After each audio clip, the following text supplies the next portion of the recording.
Hello, test. I'm going to call the meeting to order. If everybody wants to take a seat, settle down. It's morning. It's 9 a.m. Today is Monday, November the 14th. This is a regularly scheduled meeting of the Town Council of the Town of Fort Myers Beach, and I'd like to welcome you all to Base Camp. This has been our home for the past 50 some odd days, and it's nice to see you all here. All town council members are present, the town attorney, the town manager, the town clerk, and lots of other folks. So we'll start off as always with the invocation followed by the Pledge of Allegiance. Please stand.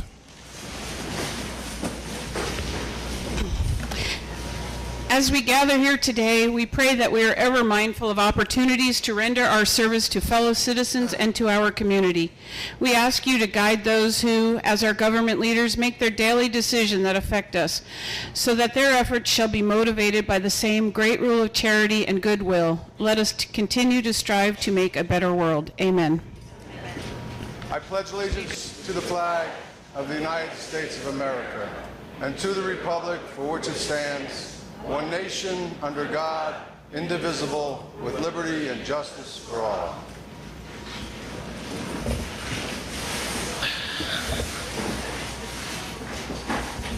Thank you. Go easy on those chairs. Okay, the next item on the agenda, the approval of our final agenda. Is there a motion to approve the final agenda? So moved. Is there a second? I'll second. It's been moved and seconded. Any discussion? Any objection? The motion carries unanimously. Next item is public comment. Madam Clerk. I have two to read by email, but first up would be J.D. Cox, followed by Jane Plummer. All right. Oh. No.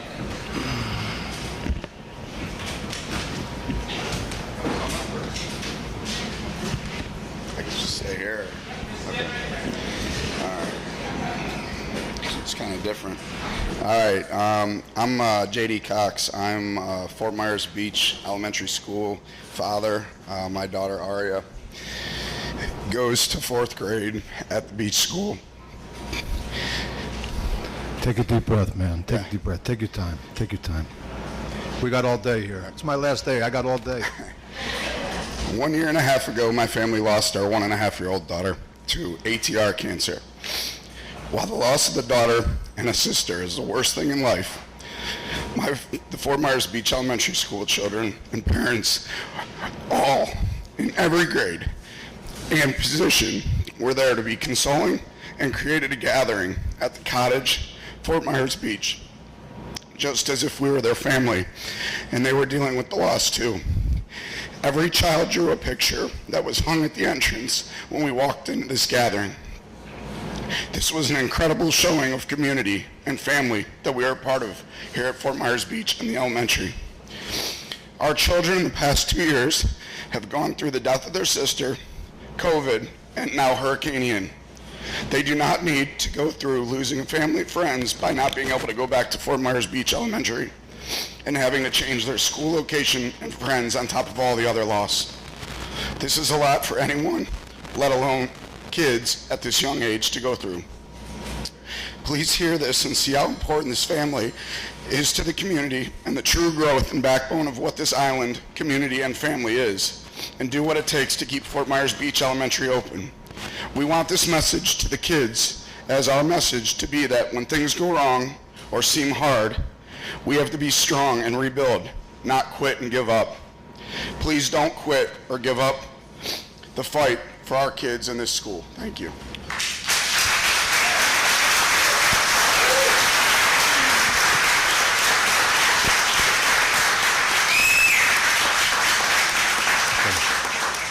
After Jane will be Natalie Hinckley. Hi, Jane Plummer, Fort Myers Beach, on Fairweather. As a parent of 2 beach school graduates and a grandparent of 2 beach school kids that wanted to go to the school that their mom and their aunt went to, I say if Sanibel can do it, we can do it. And we need families on this island. Let me just tell you that every year at the Shrimp Festival, the beach kids, my kids that are 34 and 32, meet together. They come back to the beach school, take a picture outside, they hang out all day, and it is a reunion for the beach kids on this island. And they have such community here and feel so good. And as a single parent raising kids on this island, I had to have that beach school. I had to have Bay Oaks. It was my family, and we need to get that back for the people who live here. We're not all tourists. Different hat, LPA chairman, I would like to request a joint meeting with the Town Council and the LPA to help address a lot of the questions and issues that are coming up with the 50% rule. And I think we need to have somebody from the county and FEMA to join us at this meeting to help answer the questions, that there just seems to be so many misinformation out there that we could provide more information to our community. So that's my request.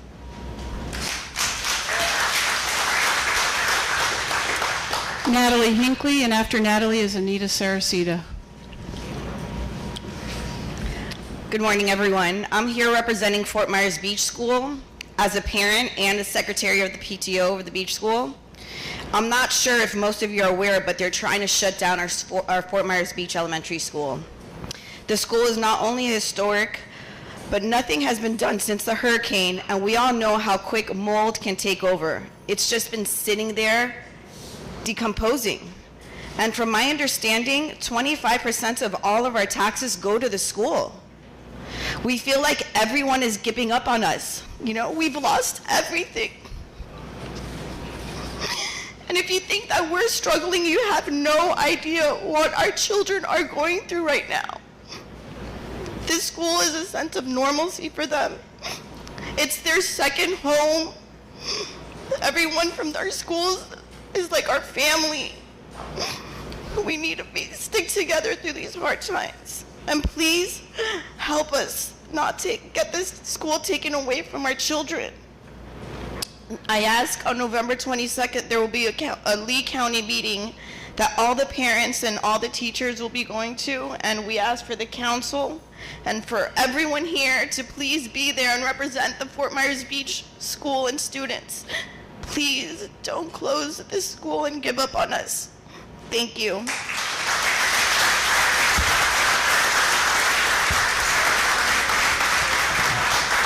Anita Saracita. After Anita will be John Heim. Oh. Bad smelling microphone. That's a hell of a thing to follow, you know? I hope the beach school stays too.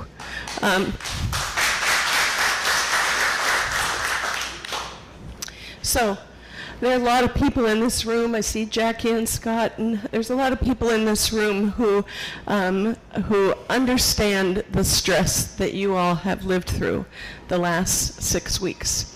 Some of us more than others, having been seated in those chairs. And what I wanted to do today was come and thank each and every one of you. Roger, Dan, Rexanne, Ray, Jim, Bill, John, Amy, all of the staff, Christy, all of the support network, everybody who has done everything they can to bring this community to the point it is right now. Because if you remember Hurricane Charlie, which was not the hurricane that this was, this group has been far more successful in recreating and cleaning the island and bringing resources back to the island in a very, very expeditious way. Though it seems like it has taken 1,000,000 years, the fact of the matter is you've moved mountains, and for that I am very grateful. I'm also grateful to you, Rexanne and Ray, my friends, for your service the last 4 years. I hope that this next period of your lives will be filled with great joy.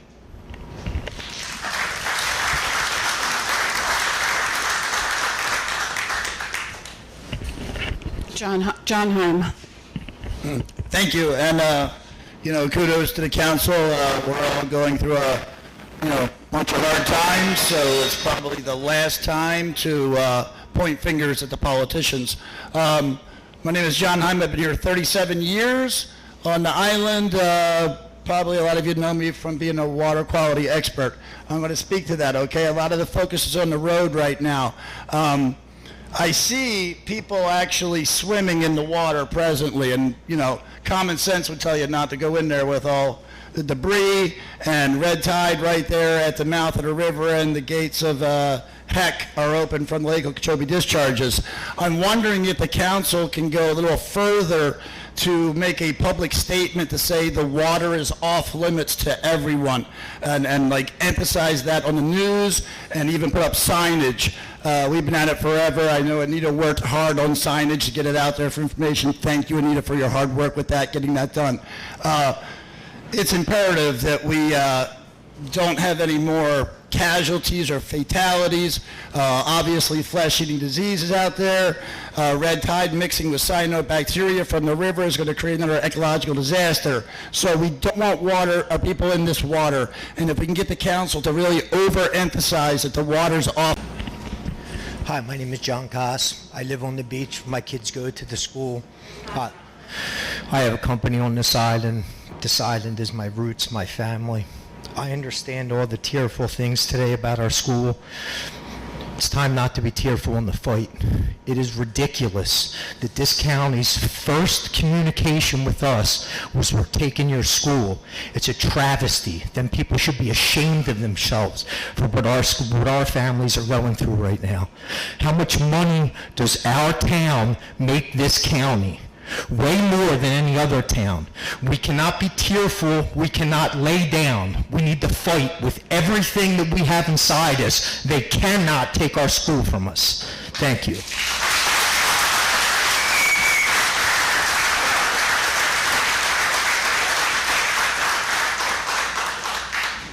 Good morning, Council. Jackie Lezak, President of the Fort Myers Beach Chamber of Commerce, also beach resident, beach business owner.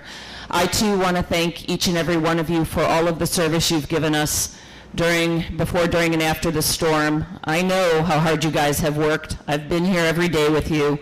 I've talked to each one of you multiple times. I've communicated with you. I've seen your faces. I've seen how we all look like we've aged.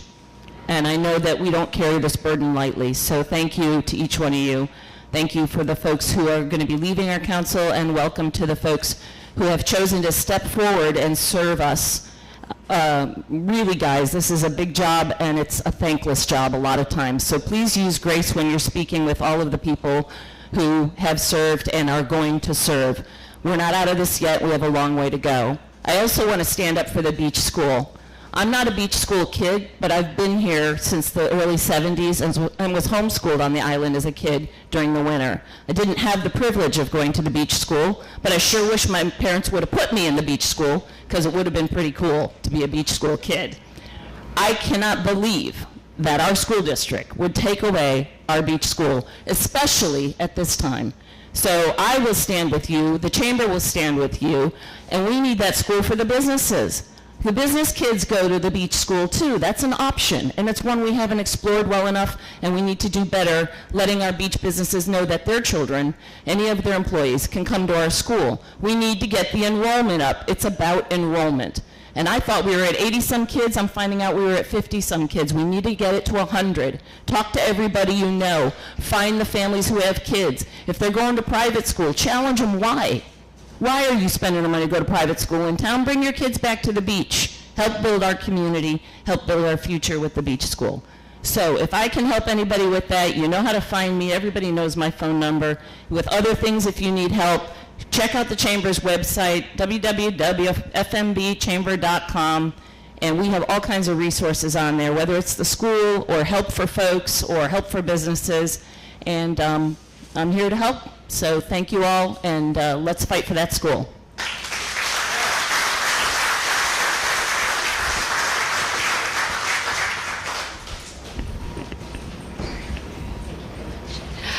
Good morning. My name is Vanessa. I want to just reiterate what some people have said. This gentleman back here who spoke first, we have just moved to Fort Myers Beach. The reason we have moved to Fort Myers Beach is because of the school. We literally moved here because the school is so great. The people love it. It is rated so well. Fort Myers Beach, since we've been here, the generosity, the people, the residents, we cannot believe that we chose to move here. And now this has happened. Our little one is only in kindergarten, and she loves the beach school. She wants to go on Saturday. She wants to go on Sunday. She asks about all of her kindergarten friends and where are they. This is not a strip. This isn't Vegas. If we don't bring back the school, where are the families going to go? We're going to ship our kids off of the island into Fort Myers. The reason that they're here, the reason the families are here is because the teachers are wonderful. I saw people from Bay Oaks here. The after-school program is amazing. I have never, thank you. I work in pediatrics and I work in schools all across the country. I have never, ever seen people, the beach school, the teachers, and from Bay Oaks, the love that they have for those kids, it gives us security that those kids are being taken care of. I know my kids' teachers waited 5 years to get into this beach school because teachers don't want to retire, right? The school is so amazing. Please don't shut down this school. I understand what's going on. I am not from this type of climate, never been in a hurricane. Please don't do this. We are fighting so hard to keep our properties. Me and my family have been here since before October 10th, living on the island, no water, no power, shipping our kid to school where they need to go. Every day they're getting off different buses. I have a 5-year-old. I don't know what bus she's getting off of, on the corner of Walmart where there are homeless people staying. So I have a 5-year-old getting off a bus. I don't know what bus she's on. I've got homeless people hanging around, and let's face it, it's Walmart, right? Traffic, people. It's not safe for our kids. This is where our kids are going to be safe, here. Please fight. Mine's only in kindergarten. She could have another 5 amazing years here, just like your kids, just like your grandkids, Okay. anybody else. All right, ma'am. Please. Thank you. Thank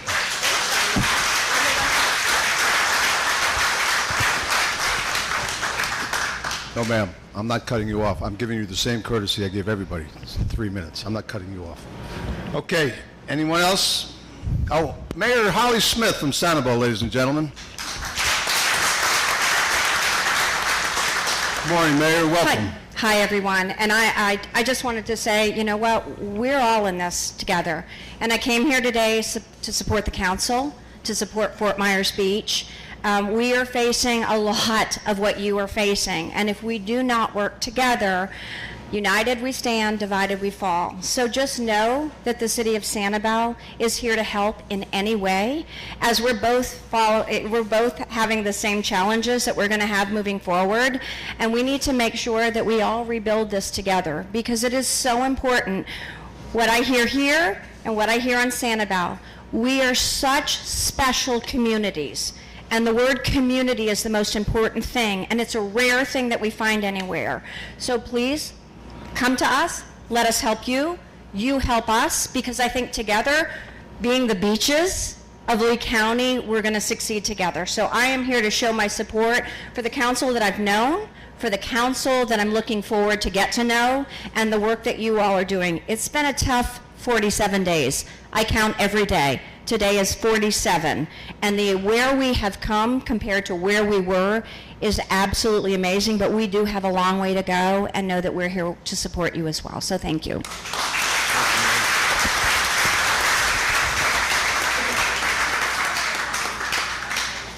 Madam Clerk, go ahead. If you would like to read those into the record, that'd be Yep. fine.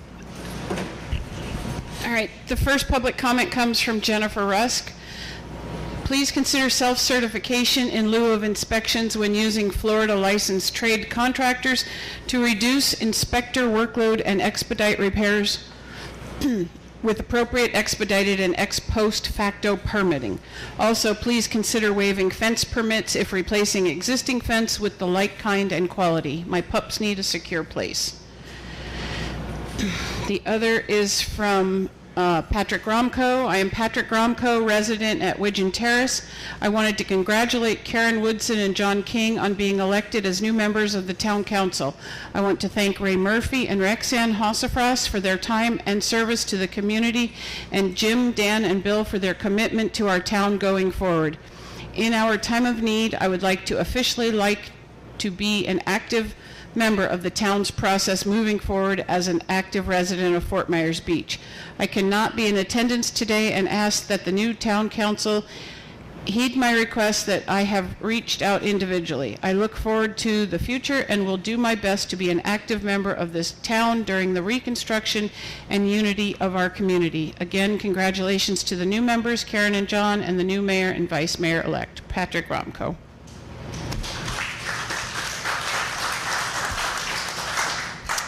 Okay, thank you very much. We'll move on. Before we do, though, I just want to say a couple words about the Beach School. You know, I'm a proud parent of a proud graduate of the Beach School, and I'm telling you, there's nothing that I would want more and that she would want more is for the Beach School to stay. Unfortunately, I won't be there as an elected official, but I will be there as a member of the community fighting to save the Beach School. A couple of months ago, before all this happened, I paid a visit to the new principal of the Beach School and asked her to consider the fact that with Margaritaville coming online soon enough, that lots more parents would be bringing their children to the beach here and wanting to enroll them in the Beach School. And I asked her to bring that message back to her superiors, and with the hope of that getting to the attention of the school board members themselves. So hopefully that message has gone back, and I'm sure that with the help of Jackie and all of you that spoke today, that that message will be able to refrain many times to those school board members. So we'll do everything we can to save the beach school, but ultimately it's not the decision of this governing body right here. It is the decision of the school board. But that doesn't mean that we can't lobby on the behalf of all the parents here in the school. I want to follow up on what that lady said about who started weeping about bringing her child to Bay Oaks afterwards. That was a godsend to me when my daughter was young. I brought my daughter over to Chapel by the Sea, who took care of her like she was their own daughter. And after that, it was Bay Oaks. So I know what it's like. I know what it's like. And we will do everything that we can to keep that beach school here. We know what a treasure it is to this island. We know how important it is to the parents. And just because today it doesn't seem like there are too many parents around here with young children, that doesn't mean tomorrow or in a year from now or 2 years from now that there won't be again. So I appreciate that fight that you're in for, and if I can help in that in any way, I will. So thank you for those comments. Okay, the next item is local achievements and recognitions. We'll start down at the end with you, Councilman Veach, if you have anything. You know, for the sake of expediency, I've got nothing. Councilman Auerholm. Nothing this morning, Mr. Mayor. Thank you. Vice Mayor. I'm going to pass. Councilman Allers. Pass as well. Pass. Okay, the next item is certification of election results. Excuse me. How could I miss that big piece? The next item is the approval of the minutes, and there are 3 sets of minutes: the October 25th, 2022 Town Council meeting, the November 1st, 2022 Town Council meeting, and the November 7th Town Council meeting. Is there a motion to approve those sets of minutes? I'll second. It's been moved and seconded. Any discussion? Any additions, corrections, changes? Any objection? The motion carries unanimously. The next item is the certification of election results, and what we're being told here today, if I'm not mistaken, is that this is continued pending certification by the Lee County Supervisor of Elections. Is that right, Mr. Town Attorney? Yes, sir. Okay. So we'll dispense with that. until the next meeting. Next council can take that up. Before we get on with the inauguration, I'd be remiss if I didn't make a few comments on the end of my term here. I just want to tell everybody, and I'm not standing up because I want you all to hear this by the microphone here, although you'd probably hear me if I stood up as well. But I want you to know what an honor it's been for me personally to serve this community, my town, our town, for the past 4 years. The first 2 years as your vice mayor and the last 2 years as your mayor. It's been my absolute honor to serve, and I thank you. I thank you all very much for that. I thank all of the people that have supported me over the years. It wasn't at the conclusion today that will end my 10 years of service to the town on the town council, a record that I'm proud of and again extremely thankful for. I want to thank you all very much for that and the honor and privilege of serving. I want to thank a few people that helped me along the way, in addition to all the people that in the town that have supported me, and I also had a little other help along the way as well. I want to thank my family. I want to thank my mom and my dad, who I couldn't have done this without their support. I want to thank my brothers and my sister, my one brother-in-law, my favorite brother-in-law, for their support during all this. I want to thank my daughter Maggie and Kelly for their support of me along the way. I couldn't have done this without their support as well. I want to thank all the people here in Town Hall. I want to start right now. I'll start at the top with Roger. I want to thank you, Roger, for everything that you've done, not just in these past 47 days, as was noted, but throughout my tenure and prior to that. Everything you've done for this town, I appreciate it. I appreciate it all, and I want to thank your staff that you've assembled, who I've really got to know over these last 4 years, but in particularly this last 47 days. These young people have stepped up and they've risen to the job here and to the occasion, and I'm extremely proud of them as you should be, and I thank you for that. I want to thank the town attorney for all you've done over during my tenure. I appreciate all your good works.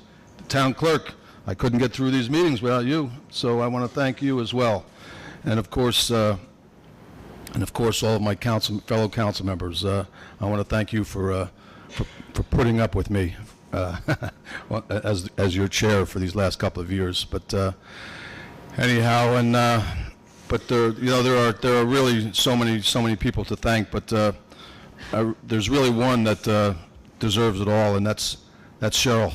I want to thank you, honey. You didn't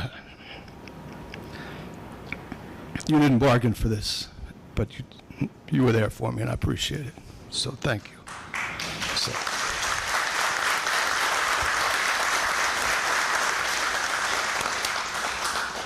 And thank you, Mayor. I mean, almost every time I've been here on the beach, you've been here working this last 47 days. I wasn't done, Bill. I'll rescind my thanks. No. I'll listen to those thanks in a minute. But in conclusion, I just want to thank everybody for this honor, and it's been a tough time. There's no getting around it. It's been tough for all of us. We've all shared in this loss. We could all go on and on and on, but I'm not going to do that this morning. But I want to congratulate the council members, the new council member Karen and John, wherever you are, John. How could we miss you? But I want to congratulate you two and wish you the best in your tenure on the council here. It's not going to be easy.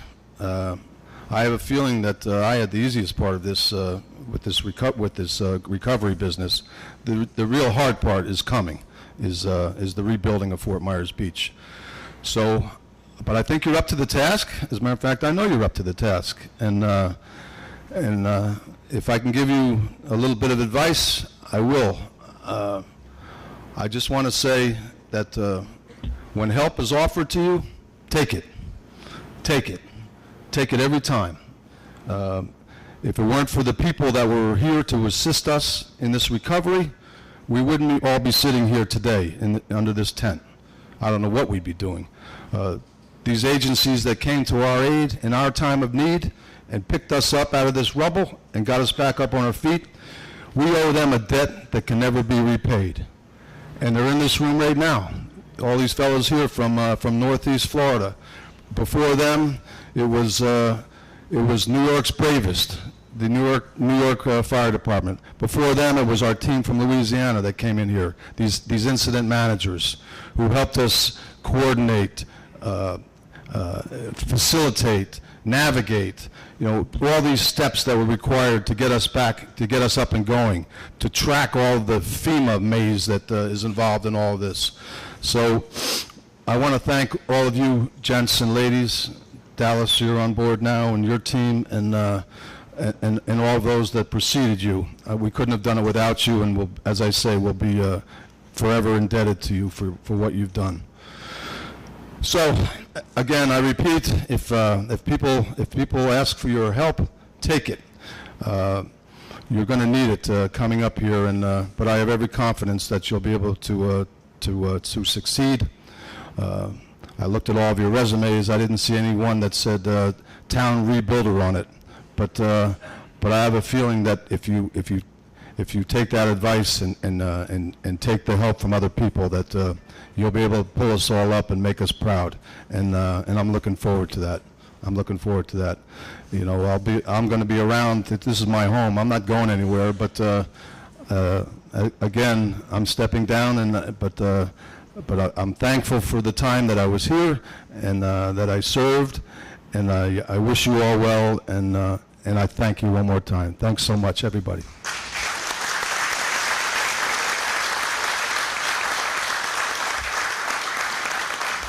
Thank you. Councilman Veach, accolades, please. I just want to say that I don't think any one of us was really prepared for this, the just extraordinary damage and devastation that was done. But every time I was on this island most days early on, and every day I was here, Ray was here, Roger was here. They had no facilities at all. They were meeting at a table underneath a gazebo. The only communication was text messages. It was very difficult, but they really did a remarkable job compared to the stories I've heard of other hurricanes. And I really appreciate the work, Ray. I know you've given up pretty much your life for the last 47 days, and it's not unnoticed.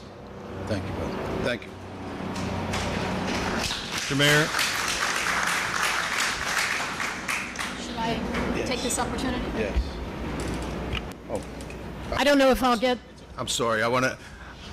I started off, and I really should have let the Vice Mayor start. That was very ungentlemanly of me. But Vice Mayor, you take as much time as you like. Please.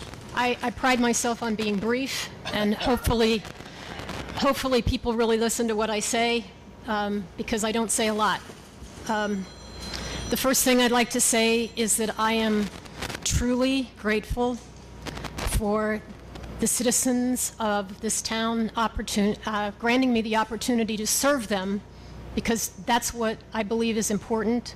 We are here to serve, and I am grateful I had that opportunity to serve the citizens of this town. And the second thing I would like to say is that I don't want anyone in this town to ever forget the staff of the town of Fort Myers Beach.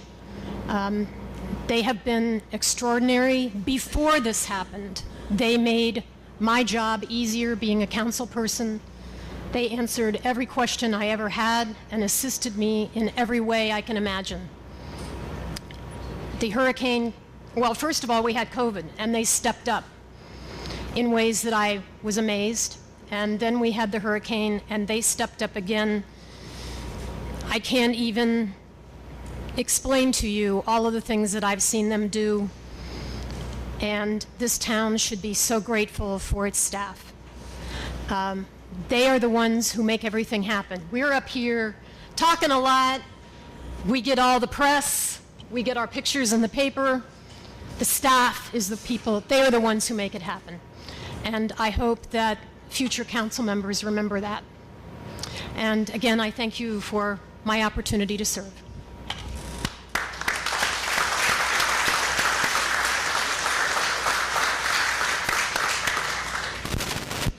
Yes, Councilman Aderholt.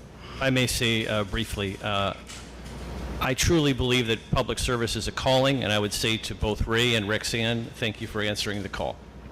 God bless you both.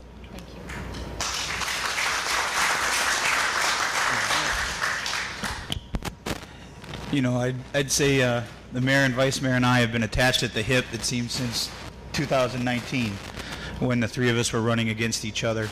And along the way, you have taught me a lot. How to be humble, how to be tough, but how to lead. So I thank you for that. I'm a firm believer that everything happens for a reason, and I just wish you both the best in whatever the next chapter of your life brings you, and I look forward to seeing you both around town, and I will still take any wisdom and advice you're willing to share with me going forward. So thank you for your service. Thank you.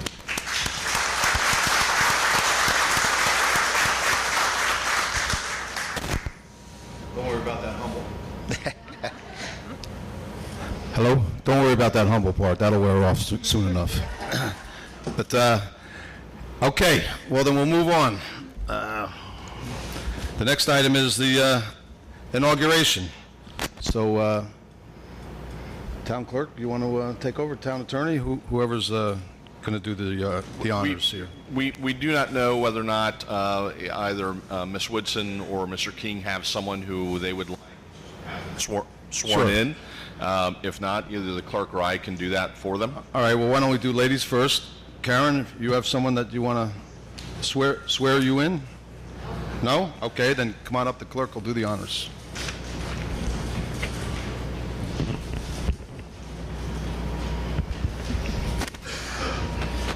Please raise your right hand and repeat after me.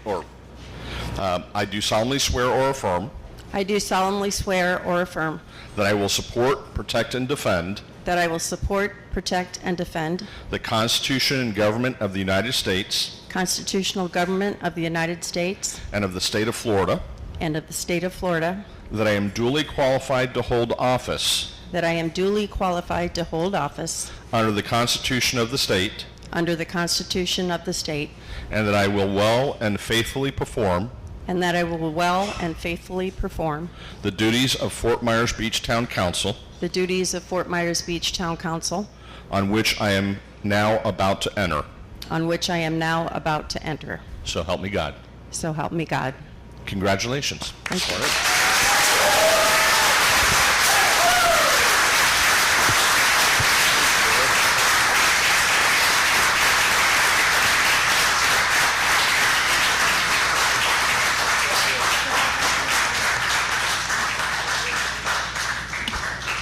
Okay, Mr. King, you're up.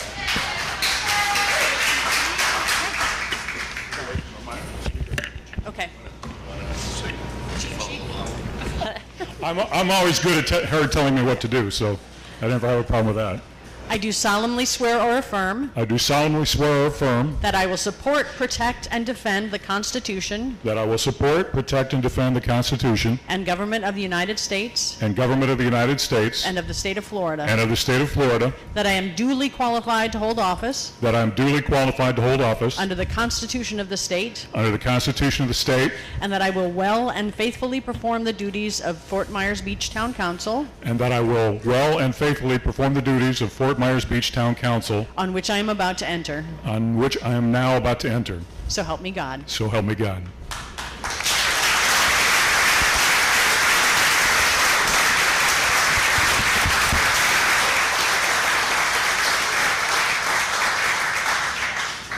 Time to come up. Come on up. Time to come up. Come on Come on up. up. Take a seat.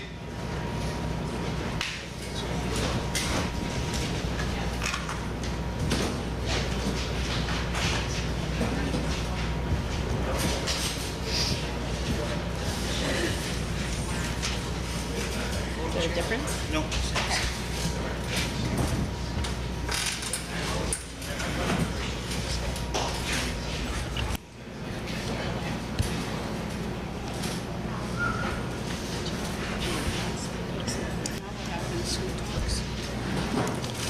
Mr. Town Attorney, are you going to take the lead procedurally at this point?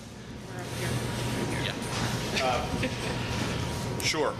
At this point in time, pursuant to the town charter, it would be appropriate for the now seated council to have its first organizational meeting, where the first item of business would be to select the new mayor moving forward. And so I'll open the floor to nominations. Mr. Town Attorney? Yes, sir. It is my honor and privilege to nominate Dan Allers as the next mayor of Fort Myers Beach.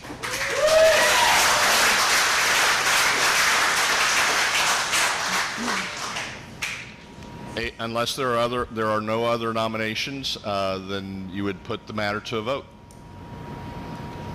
Any other nominations? The floor is closed. No nominations. And at this point in time, the Councilmember Allers is appointed as the mayor for fiscal year 2022-2023.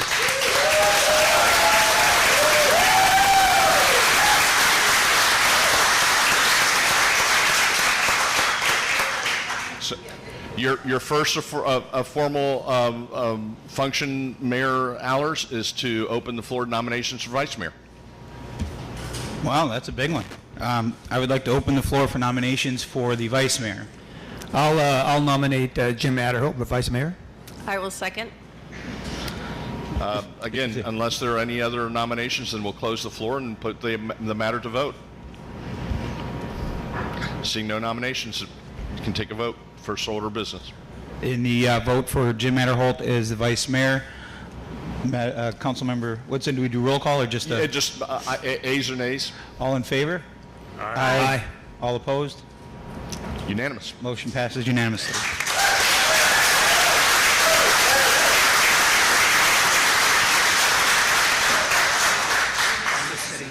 If we could take just a brief recess so we can move around and get everybody seated, that would be great. Minute.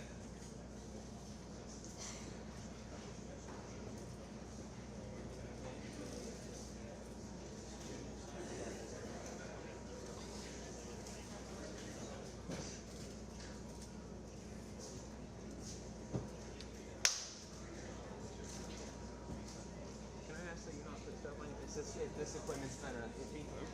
Appreciate it.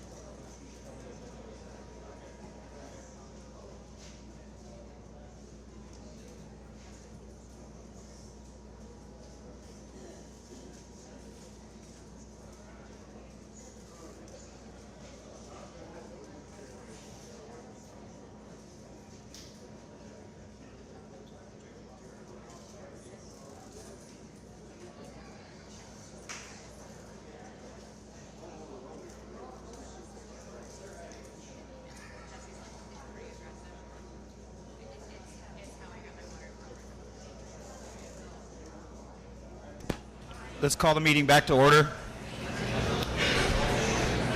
I saw State Representative Adam Botana here. Is he still here? Would you like to say a few words, or are you good?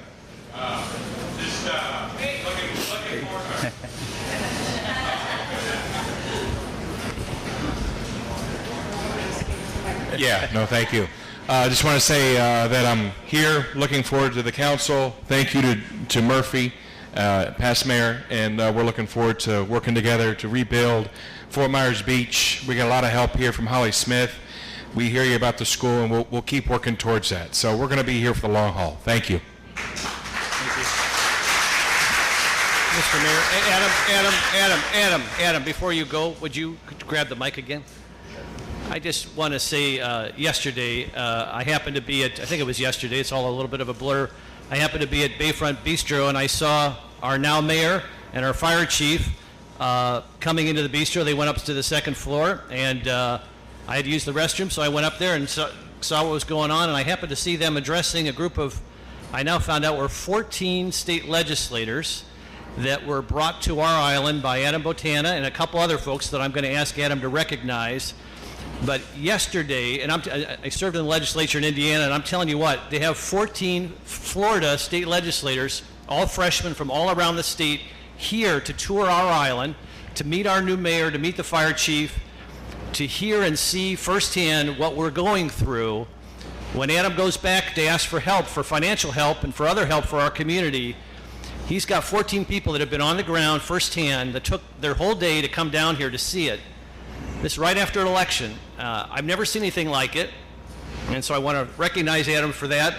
I thank Dan and the fire chief for being there, and Adam, there were a couple other people who helped you with that, but I don't want you to downplay that because that's a really big deal, and I just want to thank you for that. And if you'd share the names of the co-owner of the restaurant helped, and I think there's another freshman legislator from Lee County that helped as well. Yeah, obviously we have Bob Rommel that has Bayfront Bistro. He's opened, and our other freshman legislator is Tiffany Esposito from a new rep from District 77. And before this, we had pretty much the whole sophomore class here about a month ago looking at everything. So we do hear you in Tallahassee.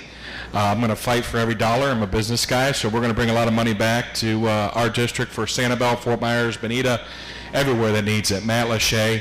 There's going to be a lot of fun, and I'm hoping to see Dan up there in Fort Myers Beach, and we might need to get other people to come up there and, just get in front of people. So let us know, but we are working forward to keep Fort Myers Beach its own council too. We're going to stand hard between that. I'm here. That has to go through me, and that's not happening. So just letting you know. So thank you. Thank you, Dan.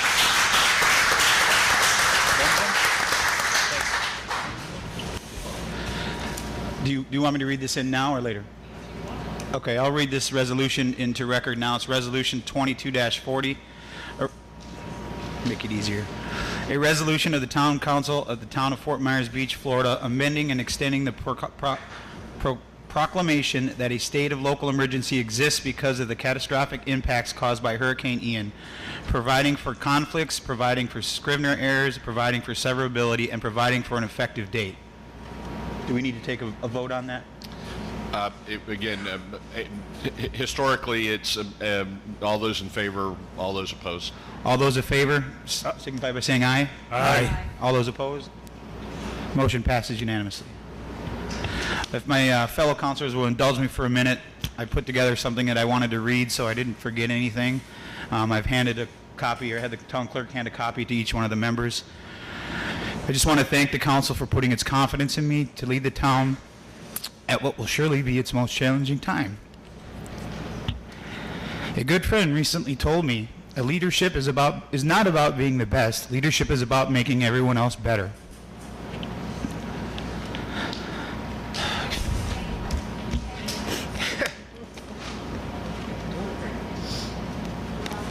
I shouldn't have had that coffee. On September 28th, Hurricane Ian forever changed Fort Myers Beach and Sanibel. It took away 14 of our residents and neighbors, destroyed our businesses and homes, and changed our landscape forever.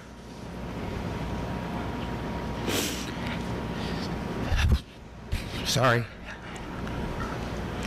However, it did not take our drive, our determination, or our culture. Over the last month and a half, I've witnessed the resolve of our staff to restore as much normalcy as possible through countless hours of hard work. Neighbors helping neighbors clean up and prepare for the future. It's that hard work and spirit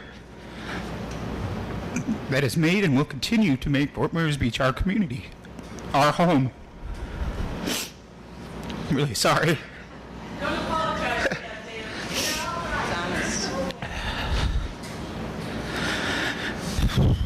None of us have been through a catastrophic event like what happened to our town. Our goal should be to organize the council to ensure every member is engaged and fully informed on all matters that will be coming before us in the long months and years ahead. The only way we will make progress and keep the community engaged is through open, accurate, and consistent communications and feedback. We need to acknowledge that the physical structure of the island will be changing, but we should reaffirm our commitment to retaining the unique, vibrant, welcome culture that has always been the heart of the community. First, I would like to propose a way forward for the council's consideration. I have been in communication with Congressman Byron Donalds and his team, State Representative Adam Botana, Lee County Commissioners and their staff, and the Lee County Sheriff's Office. They have committed to providing assistance They have committed to providing any assistance we need to help us along the way.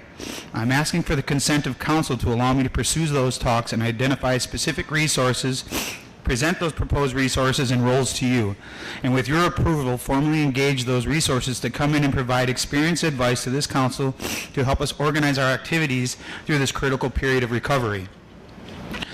Next, in order to plan for the future, we have to have a clear picture of where we are now. What assets and constituencies are we going to have for the rebuild?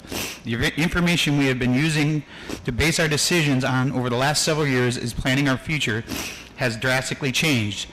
We need to get insight into what the new future data looks like so we can be open, honest, and factual when we take actions in our continual outreach to the community for their input.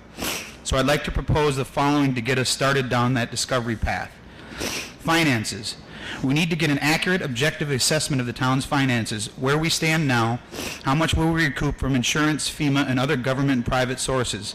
I'd like to have the accounting staff work with the audit committee to start documenting in a way that the council and the committee can understand what we are facing.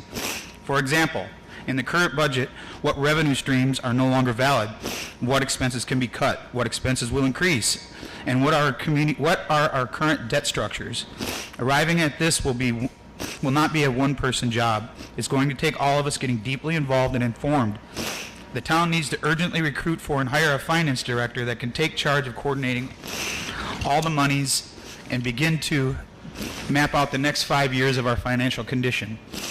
John, I would like to ask you to lead that oversight for the council, working with the committee to supply the council with a report at each meeting while ensuring each council member has all the detailed documents for their individual review. Karen, I'd like to ask you to coordinate with the town manager in hiring efforts to ensure quick action, identify budget needs, and report progress back to the council at each meeting. Investors versus current residents. To be able to make policy and budget decisions, we need to know who and what will be the taxpayer base of the future. We need to get ahead of what the future will look like. What are the current purchases of the property for planning for properties? Are they aware of the codes? Will they be seeking variances? Are the variances good for the rebuild or counter to our culture? I'm proposing we direct the town manager to assign staff to begin to track individual real estate transactions and develop models of those real estate transactions. Along with monitoring and analyzing real estate transactions, we need similar insights into the type of quantity of town permits that will be granted. Are investors coming in and buying blocks of property? Are current residents rebuilding to new hurricane codes or rehabbing existing structures under older codes? What will be the insurance and FEMA impacts of those rebuilds? How will these investments change the face of the island, and what policies do we need to undertake proactively, not reactively? Let's get ahead of this. Bill, I'd like to ask you to take oversight on this effort, work with the town staff and report at each meeting and make sure each member gets copies of that data. Day-to-day activities of the town. As a council, we need to look to the future, yet our citizens need us to support them now and make sure we are getting the response and resources they need from the town. We need to follow the progress of the activities with the town. How are our citizens doing? Are they getting the day-to-day resources and documents that they need to recover? Does the town manager have a sufficient staff and cash flow to effectively address constituents' needs? As a council, we need to stay informed to be able to react in a timely fashion to policy and budget modifications. Jim, I'd like to ask you to take oversight on reviewing monthly department head reports and citizen communications for the purpose of keeping the council and community informed and following up on unresolved matters with the town manager, being the focal point for identifying any operational issues that need policy or budget actions. My goal in asking for each of you to take the lead responsibility for critical issues is not to restrict each and every member from actively performing their duties to our constituents. It's to ensure that we will have a baseline of consistent, accurate, and up-to-date information for each of these critical areas. Each of us will have valid opinions, proposals, and issues to raise, and I'm committed to conducting meetings that will ensure individual voices are heard. Fort Myers Beach and Sanibel were handed a devastating blow. But with effective, timely communication, teamwork, and dedication, we will be back stronger than ever. The culture of FMB will live on. And with that, do my council members have any comments? Mr. Town Attorney, is this just a consent protocol here, or do we need a formal vote? Because at this point, I would move that we consent to the wishes of the mayor with respect to his recent proclamation, if you will. Historically, the town has, shortly after reorganization of the town council, and certainly I anticipate will be on next agenda, if not certainly within 2 weeks, is generally the appointment of liaisons of the town council members to the various advisory boards that the town already has in existence, including the audit committee. So at some point in time, some of the, at least with respect to the request for interacting with the audit committee, that will come before you as a formalized appointment of the liaison. And so in that regard, it would be my respectful suggestion that one council member be assigned, even in the interim, to interacting with the audit committee as opposed to two, which is in your proposal. You've asked Councilmember King to interact with the audit committee as it relates to the finances, but asked also Councilmember Woodson to interact with the audit committee with respect to the hiring of potential finance director. And I'm concerned about the potential issues of sunshine law with that. And so, whoever is going to be the elected official that's going to be designated as the liaison formally, I would recommend that that's who serve that function, because that's how you have your system set up moving forward. I'm sure there's going to be plenty for Councilmember Woodson to also be involved on these matters. But to Councilmember Adderholt's comment, other than that is just if each one of you wishes to accept the request of the mayor with the caveat about the audit committee, then certainly you can make a motion to formalize those relationships with staff and move forward accordingly. John, just one clarification. I was asking Karen to work with the town manager, not with the audit committee. Okay. Just so that everyone was not having the sunshine. Just for some clarification. That's fine. Okay. Then to Councilmember Vice Mayor Adderholt's comment, then just if everyone agrees to that, then you certainly can make a motion to formalize that and approve it, and then obviously we'll match up at staff level each one of your responsibilities to the extent practicable to the liaison appointments. I would move for approval. I'll second that. We got a motion and a second. Any discussion? Yeah, John, because you've been through quite a few of these municipal. Now, we have a weak mayor form of government, right? So the town manager is the day-to-day operations, and the mayor runs meetings and is just another council member. For all intents and purposes, yes, sir. He's responsible for running the meetings and being the face of the town. Right. Now, I have no real problem with the allocations that are made, just the method of making them. Because I thought typically if we're going to, like we assign liaisons, we do that voluntarily at a meeting with discussion, not have it laid in front of us. So I'm just not sure if this is procedurally typical. As I said, historically, there's been a resolution, or there's actual votes for each member to be the liaison to the various advisory committees. However, I don't think that based upon my reading or listening to the mayor, that his request necessarily matches up council member to advisory committee one for one, as has historically been done. There's nothing that says you can't do this. Which would be another kind of point of discussion, because certainly things like rebuilding, I know a lot of that falls under what we do falls under the LPA, but it is a big task. It would be, personally, I like getting like advisory committees involved. We have an ad hoc committee to do something that's important, but recognize that can slow things down, which is not necessarily advisable. So I mean, I have no problem with it. I would vote for it, but I just don't think it's typical to have the the mayor kind of dictate it. That would usually come more from open discussions. And I could certainly respect your opinion on that. This is by no means an attempt at dictating anything.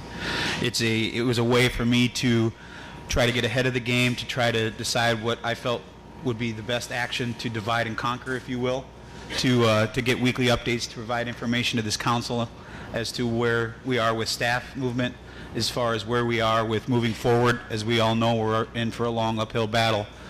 So I just wanted to be proactive and try to get ahead of the game and start moving forward. But by no means was it me trying to dictate anything.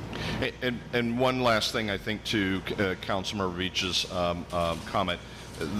As I understand this process, as well as your existing process already exists for appointment as liaison to the various boards, is it's a gathering of information function. It's not to involve any council member in the day-to-day operations of staff, which it would be a potential violation of state law and your town charter. So I think that the issue is the liaison is to, as the mayor has described, is to acquire information and distribute that information to the rest of the council, so everyone has the same baseline set of information in front of you in these different issues. We got a motion and a second. All those in favor? Aye. Aye. All those opposed? Motion carries unanimously. Next item is items for discussion, restoration of Fort Myers Beach. Vice Mayor Adderholt, go ahead and start us. Well, I have a number of issues that I'd like to bring up for discussion. I see the rebuilding of Beach Elementary School is formally on the agenda for councilman items, so I want people in the audience to know that that's absolutely a priority and that will be discussed forthcoming. I had a litany of questions that I wanted to discuss and talk with staff about, but I want to get a better sense of where we're headed as a town in that respect. So I think we need to make a decision as to how we're going to proceed with respect to town manager, and I would like to open the floor for discussion on that point. Okay. Bill, you want to start us out with the discussion? About what to do about the town manager? I believe that's what Vice Mayor Adderholt was asking. Is that correct? I think we should begin with that as a subject matter item. Okay. Well, I'll tell you my feeling. Of course, I've never been in the situation like we have now, and never been in the position I am. But I've been around a lot. I've worked with Roger. I've worked with the staff, seeing how hard they're working and how much thought goes into this process. I really think that what right now in this state we have, where there's so many moving pieces, and Roger has done such a good job at making major moves that have helped us be in a better position than people were after Hurricane Michael and numerous other hurricanes. And some of those I'll point out were things like debris removal, managing that, so the town, if like with Mexico Beach, they had responsibility for the debris removal, even though FEMA was going to pay for it. But FEMA pays for it later, and there's a clawback. So the way that worked is Mexico Beach had like 3 years of pretty much no money to do any kind of rebuilding, because all their credit was obligated by this FEMA money. Roger maneuvered to make that so that we are now in a much better financial position to be able to recover. I think he's made numerous moves like that. He's done a great job of getting money and help that we need after this devastation. And I think, honestly, changing horses now, I understand he submitted his resignation. I don't agree with it. I think that over the period of time when we are really looking for these federal monies, that having someone with the experience of Roger, I think is very important, and changing horses midstream can leave us swimming. Councilwoman Woodson? I respect what you had to say, Bill. I certainly think we have a lot on our plate. And Pull that closer, Karen. Yep. There you go. A lot of things to do. Is that better? Okay. However, I come out of a background of human resources on the corporate side, and it has always been my experience that when someone gives their intent to leave, they are mentally, in some aspects, out the door. They have decided to move on. With that being said, we do have a lot on our plate. There are a lot of different possibilities and directions we could go. we could bring in an interim town manager, someone with a lot of experience, knows all the FEMA regulations, someone who's been through this before. There are opportunities to talk with an employment law attorney, certainly through Fox Rothschild, that we could bring in and have a direction on that. In the corporate world, we would ask for a suspension with pay of the current town manager until we have these discussions. So there's a lot of avenues here, and I don't know that one is better than the other, but I think we should open it up for discussion.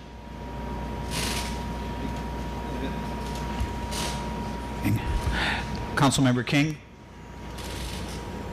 I think I made it well known during the campaign where I was on the town manager issue, and now that he's decided to submit his resignation, I'll support him in that. For those that may not be aware, last night we received the town manager's resignation effective in April of 2023. So I believe that is what sparked this conversation. Hearing that,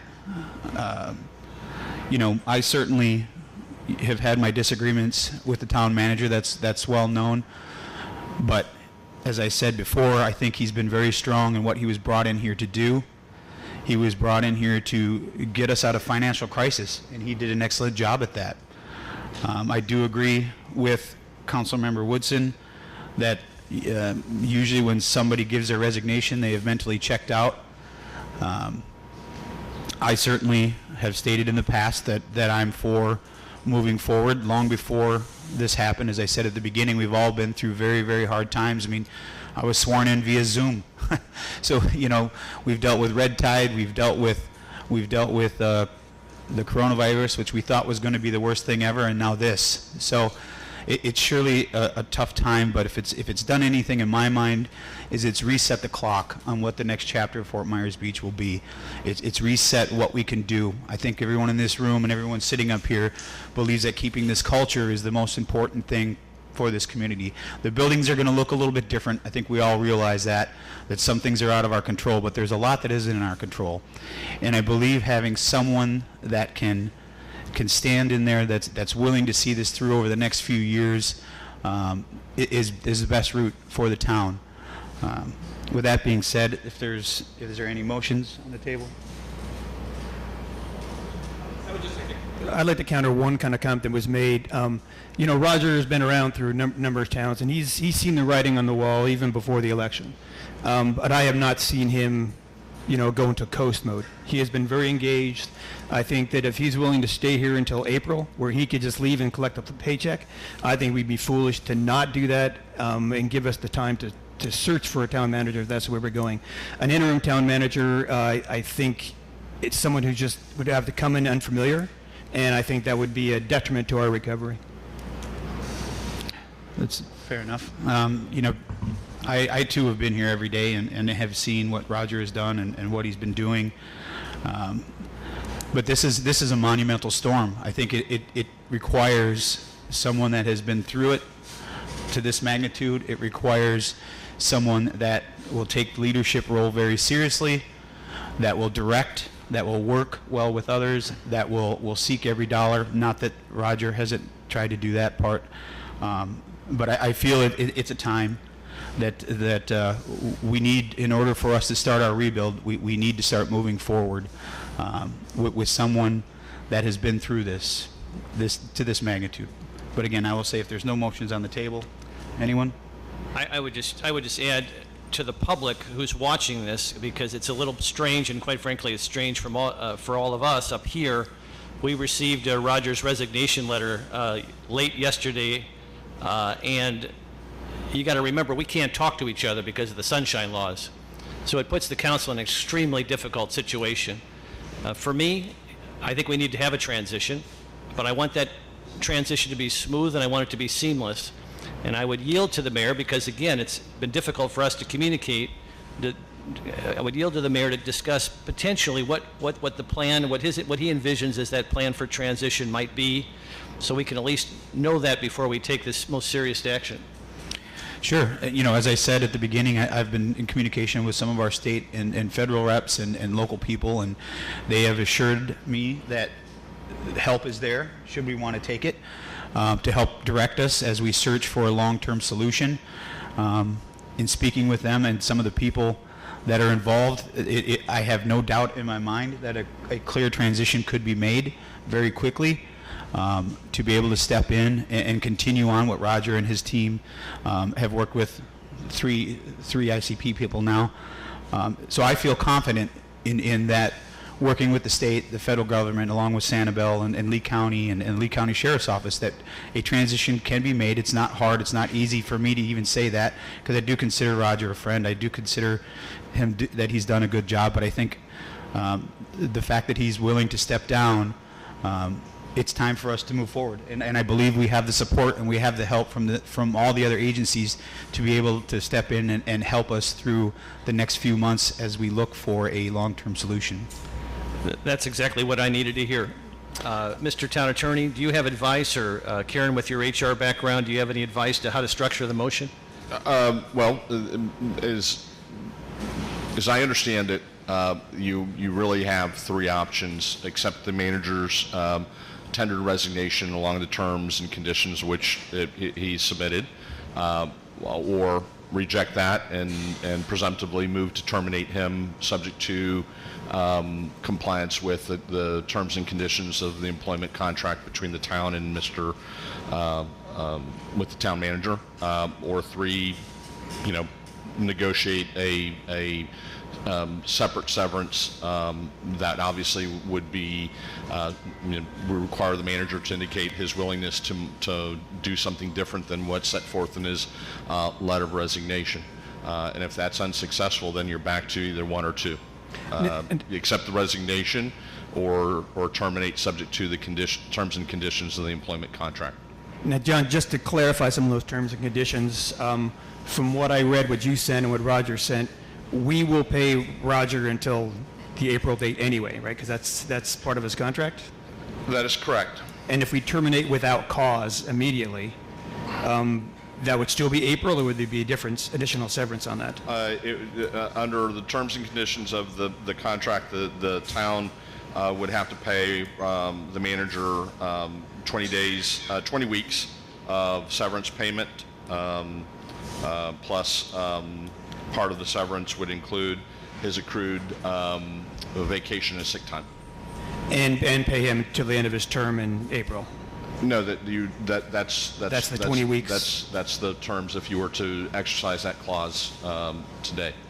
So if we were terminating him immediately, we would be paying Roger for not being here and paying an interim town manager for being here? No. Well, you would be paying, you would be complying with the terms and conditions of the contract to pay him his severance. How you interpret that to mean that he's being paid to stay home for those 20 weeks, that's a matter of perspective. May I just ask a question? Go ahead. Because as I read the contracts, Roger's contract goes till March 4th of 2024. He was looking at the intention to resign April 20th of 2023. If we decided to move to terminate now without cause, that salary stops. We pay him the 20 weeks of severance, and then that does not, and then in the accrued vacation time, it does not include, that is just base pay. It is not full compensation of all benefits, everything else. So the salary would stop, but the 20-week severance lump sum would be paid out. We could calculate that for you and provide that information. The contract does say that it's subject to a resolution, so we would have to, assuming that's the direction the council wants us to take, then the staff, we would prepare a resolution providing for the termination of the manager without cause and put that on the next agenda for approval. and then we would implement the terms and conditions of the paragraph 7C of his employment contract, which is entitled termination without cause. And that does provide for lump sum severance payment equal to the greater of 20 weeks of the manager's base pay or the maximum amount of severance pay permitted under Florida law at the time of such termination, which is 20 weeks. That's what the law provides.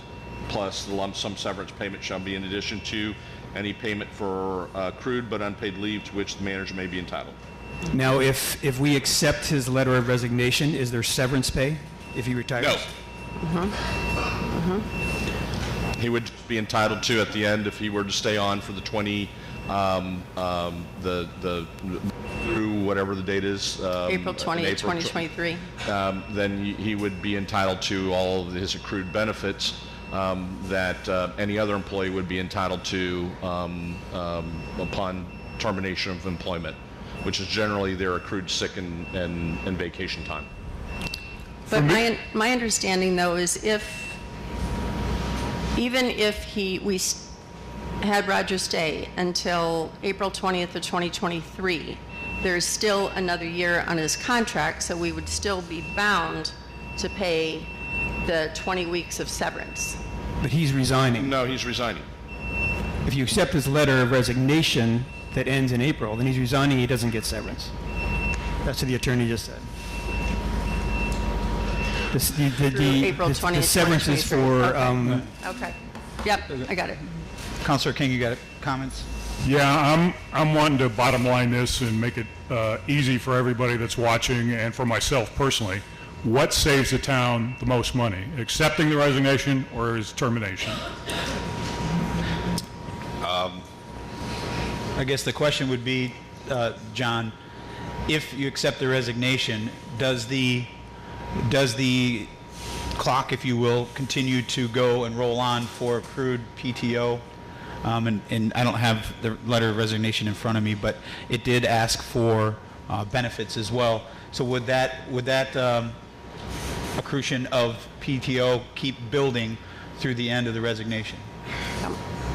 Yes. I mean, whatever. Yes. Whatever the customary accrual. Yeah. There would be continued accrual. So would it be safe to say that today versus April 20th, it would cost more money on April 20th, regardless? Well, the unknown is what you would end up having to pay the interim manager and what that individual may ask, which could theoretically be a higher salary on a per diem basis than what the current manager is, plus additional benefits. So, you know, I would be speculating at best to try and answer that question without knowing what it is that you would end up paying the interim manager, what that salary as well as those benefits would be negotiated at. Okay. To me, that almost needs to be separate because we're going to have to go through this anyway. I just want to know what is the cheapest right now, either accept the resignation or terminate. And I would actually, I'd find it, just trying to understand the math, that that having to pay 20 weeks of severance and then hire somebody else, I'd assume a comparable salary to what Roger's making, would end up being more expensive, even though the severance does not include some of the benefit, margins. It's still the severance is the majority of what he would make anyway. So I have a hard time understanding how the math of paying for the severance and then having to pay an interim manager would end up being less than allowing Roger to continue with his resignation as planned and give us that time to find a permanent replacement. All right, thanks, Bill. Bring it back. Unless there's any more comments, I'll bring it back to Vice Mayor Adderholt to see if your initial question was answered and if you feel comfortable making a motion or not. Again, to the public who's probably frustrated listening to this, we just learned of this late yesterday. Again, with the inability to communicate with each other until today at this public meeting, which is the way the Sunshine Law reads. I just want to make sure I understand, if we were to accept the resignation, the new mayor is now prepared and has a plan in place to procedurally begin a transition immediately that would be seamless and one that he's comfortable with? I have an idea for a plan. Obviously, I would bring it back to council once we know for sure if our town manager will be staying or leaving. It's not a one-person decision, as I said at the beginning. No. But you're comfortable in that you've got a plan in place to have an immediate transition, I guess is my question. I am comfortable with that, yes. Okay, that to me is the most important issue. Karen, I would yield to you for the motion because of your HR background as to what you think would be the best course of action for the town. Not to put you on the spot.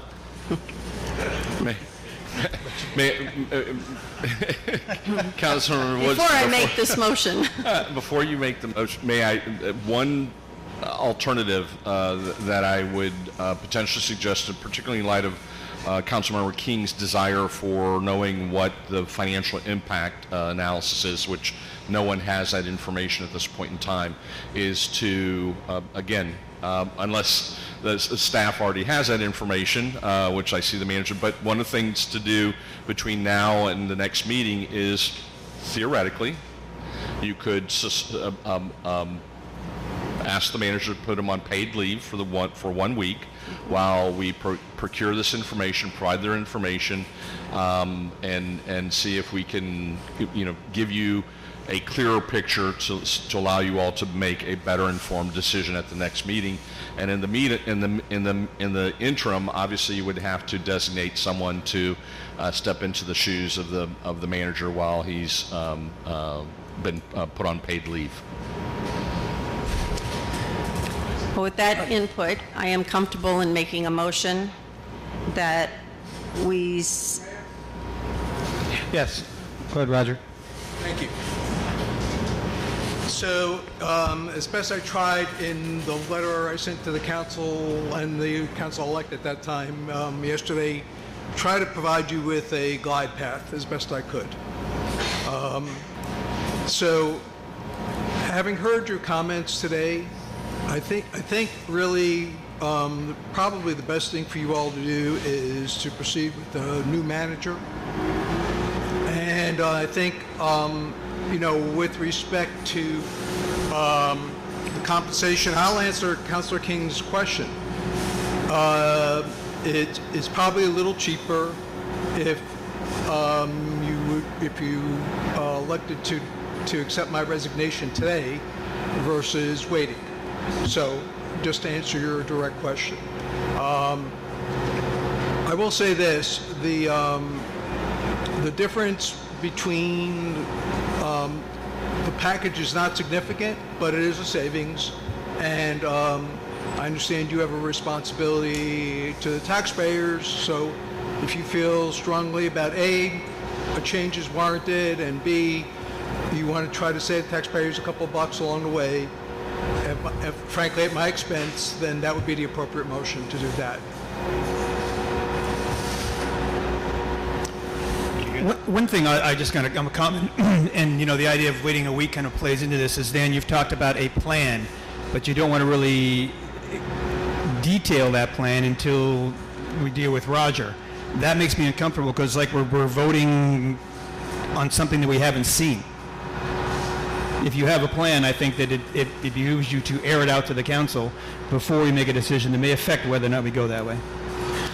Well, I thought I did, but I guess without getting into exact details, there are people that are willing to step in to assist us to get us through this. They're willing to step in as soon as this week. So whatever the motion is or isn't, I just want the council to know that there is capable people out there that have offered their resources to us through different levels of government to be able to come in and help us get through to the next steps to find our long-term solution. And this is to essentially replace what the town manager does? How is it related to whether or not Roger is here? Because you mentioned about wanting to get this resolved before you went forward with this plan. You kind of will get what resolved? This issue with Roger. This item was brought up by Councilor Adderholt, not by me. But in your discussions, you mentioned the plan, and you mentioned the wanting to resolve the issue with Roger before we went on with the next plan. And I see a lot of people you're saying willing to help, but I'm trying to figure out what that plan is how this vote is going to affect us going forward is something that really hasn't been clarified. Well, I guess that the clarification that you're asking for is, would someone step in should Roger be terminated right away to fulfill his duties? The answer is yes. And this someone would be someone from the county, someone from the state, someone from... Well, there's options out there. I would bring the options back for approval for council. It's not, again, one person's decision. And I understand that, but before I jump off the diving board, I'd like to know there's water in the pool. And it seems like we're jumping off the diving board here without really having clarification on what this future looks like. Well, unfortunately, on September 28th, we were all pushed off the diving board. So we're in a spot now where we have to make decisions. We have to think forward. We have to think clearly, and we have to move. Mr. Mayor. So I will. Mr. Mayor. And I would add, thank you, Mr. Mayor. And I would add, we have to act transparently. Mr. Mayor. I agree. For purposes of discussion, I'll make a motion that we accept the town manager's letter of resignation. We got a motion and a second. Discussion. Are you saying as it was written or effective immediately? Well, effective immediately. So you're saying, I guess I'm just trying to understand the clarification of the motion. It's a fair question. As of today or as of the 20th of April? I make a motion that we accept the town manager, his letter of resignation, but make it effective immediately. But that's not what he offered. Effective immediately. The letter has him leaving in April, not leaving immediately. Mr. Mayor, may I? Yes, sir. Go ahead, Roger. My letter to you clearly states that you can move forward now and that I would still be available to whoever is my successor to provide whatever information, technical assistance from that day forward, to be with whatever help possible to make the transition as smooth as possible. And so I think I've tried to give you that option so that if you wanted to go in that direction, you could. All I really ask you to do is not financially penalize me for doing that. I think, Mr. Town Manager, I think my motion is consistent with your letter, is it not? It is. Okay, thank you. Are you clear, Karen, with what the motion is? My understanding, the motion is to accept the resignation of the town manager effective immediately, and that he would continue to be available for questions as needed, but we would move forward in alignment with the contract that he has, the employment contract of 20 weeks severance plus accrued vacation. So Roger, does that mean that you would be resigning immediately and not be... Well, to be clear, just so I want you all to make an informed decision and understand. If you accept the terms of my letter, I will be available not only for the next 20 weeks, but forever to the town, to the extent you ever want to call me and ask me for historical information in any way I can assist the town. If you don't abide by the letter, which is your right, then we'll just sever the relationship and wish each other well and move on. And Roger, just to be clear, I think we've already said it, but just to restate it so it's clear, if we accept your letter of resignation, which is, I understand the way you gave us some flexibility, and we make it effective immediately, but fulfill the terms based in the letter, you'd still be available to help and assist in the transition. Is that fair? To not just till the 20th of April, but forever. Thank you. Okay, Mr. Mayor, if I may, and I think part of the discussion here is of the use of the word by the Vice Mayor of effective immediately. The resignation is his last day of employment will be that April 20th date, and as it's currently written. What as I understand it is that he is essentially taking an approved leave of absence which he will use his accrued time to pay for, pursuant to the paragraph that says, at that point I will utilize my leave to be available to further assist my successor. So you're taking that money to pay him. You wouldn't be paying him his salary. You'd be paying him, as I understand it. Yeah, let me see if I can help. So here's your option. Your option is to pay me a lump sum, or to continue to pay me biweekly. The amount, for all intents and purposes, is about the same. The amount, for all intents and purposes, is about the same. I can't believe that the money would be a driving decision. So it's really what you want. Do you want to end your relationship with me today, and we part company and we never speak again?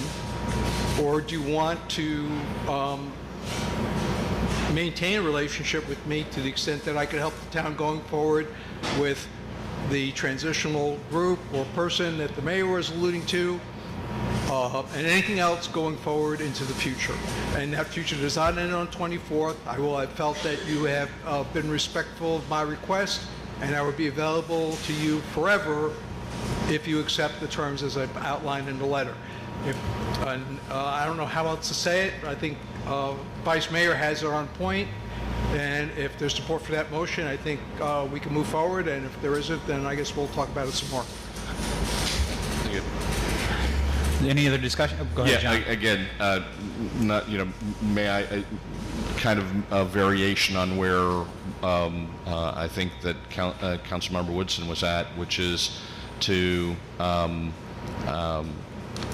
accept the resignation, direct staff to prepare a separation agreement that sets forth these terms and conditions as discussed here, and in the meantime, again, to the extent that that's consistent with what everyone understands to be the contents of the resignation letter and the will of this council, is to that the manager will take a leave of absence while we work through the separation agreement, which will set forth his agreement to serve as a liaison and terms and conditions of his payment, where those proceeds will come from, and how things will proceed.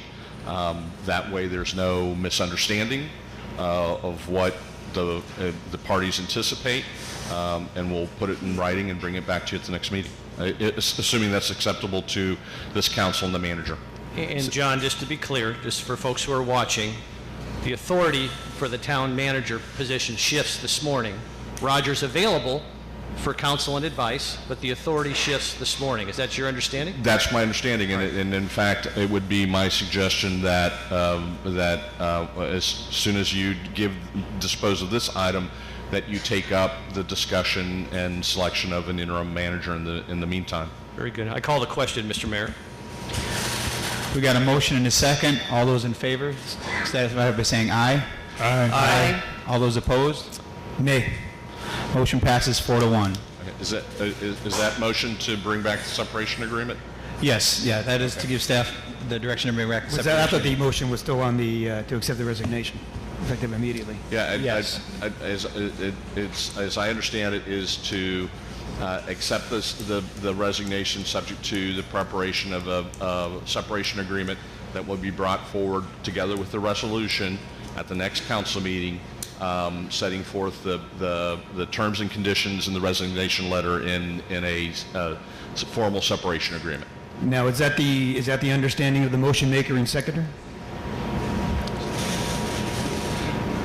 Again, to keep this as simple as possible, I appreciate it needs to be lawyered, but the power shifts this morning, but Roger remains available to assist in the transition at the discretion of the new authority.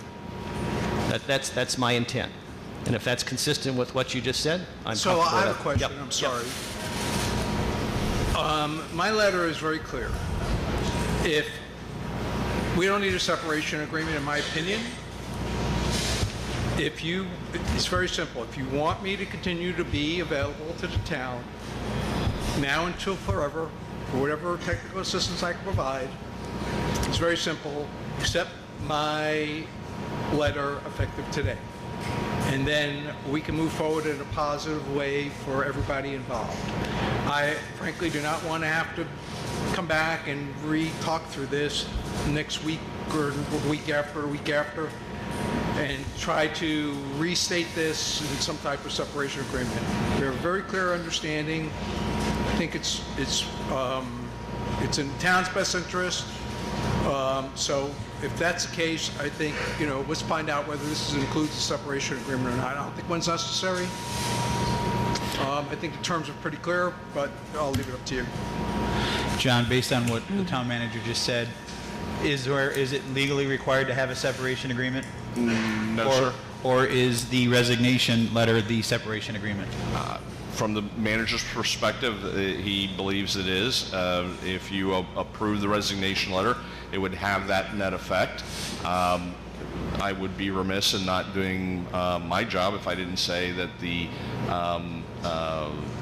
best practices would be to put it in the form of a separation agreement, but that's up to you all to ultimately say if you believe this is sufficient. And as I understand the motion that was made, as clarified by Councilmember Vice Mayor Adderholt, this would be the separation document. This is the resignation, and that if you affirm the vote you took, this would be how it would be implemented. So the record is clear that the town manager has tendered his resignation. His last work day will be April 20th, 2023. At that point, I will utilize my leave, currently 80 hours to be available to further assist my successor with the transition. But that there, it leads me to believe that's different than what I believe the motion maker made, in that we will accept it, but because there was a word I think you mentioned in there that said intend on. So I think if what you're saying is that the best practice legally is to have a separation agreement brought up with the way that the motion was brought on and approved, of it being in effect as of today, but essentially it would be a leave of absence, if you will, and the power would shift then to the new interim. To make this simple, if there is any question in the mind of this council what they're approving here right now, then my best practices would be to memorialize it in a separation agreement, and we'll bring it back in a package to you all with a resolution, which is required anyway, approving and accepting the resignation of the manager. But in of itself, if you accept the resignation letter as written, that's what will be implemented. I would just like to further discuss.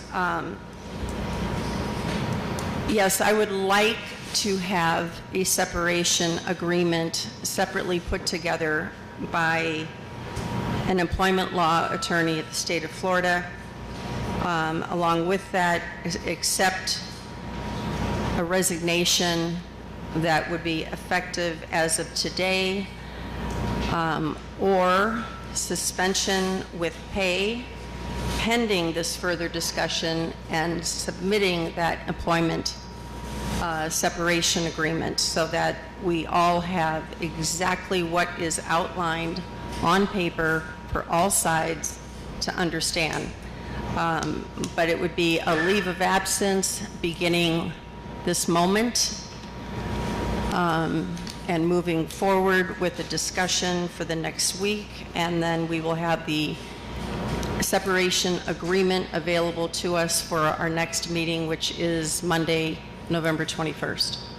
So, John, we've already had a motion and a second and voted on accepting the resignation. Do we need a separate motion for the separation agreement?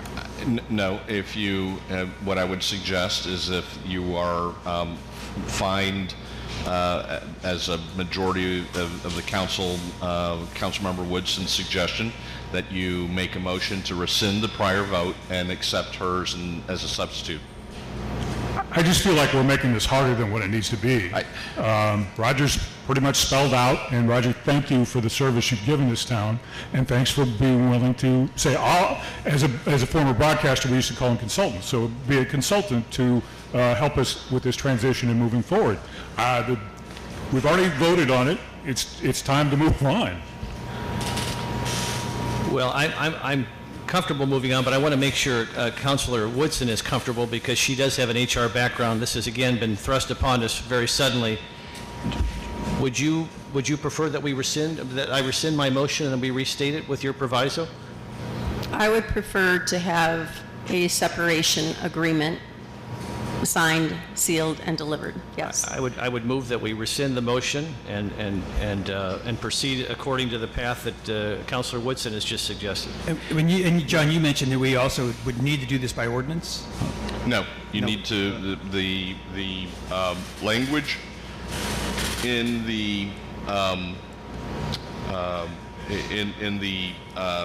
contract, and give me a moment, the provision dealing with his termination without cause, which is not at play at this point in time, provides for the termination has to be approved by a resolution. Okay. So first things first here, John. Because we had a motion and a second and a vote, can we, by Robert's Rules of Order, rescind the approved motion? The previous one? Yes. Yeah, absolutely. Okay. So with that, is there a motion? I just made the motion. Looking for a second. Is there a second? I will second. All those in favor? Signify by saying aye. Aye. Opposed? No. No, so that's to rescind the last motion. Correct. So let's restate it because I think there was a bunch of people jumping in there. All those in favor signify by saying aye. Aye. Aye. Opposed? Oh, nay. Motion passes 3-2. Now, Karen, do you have a motion you would like to make? Or Jim? I would yield to Councilor Woodson. I propose a motion that we suspend the town manager's employment with pay pending further discussion, and we introduce an agreed-upon separation agreement at our next council meeting on November 21st, 2022. We have a motion. Is there a second? I'll second. Discussion.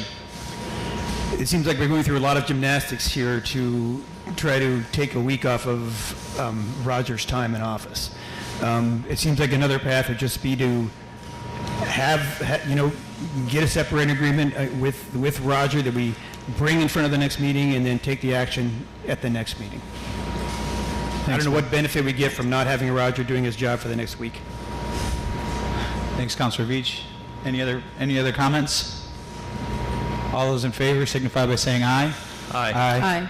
All those opposed? Nay. Nay. Vote passes 3-2.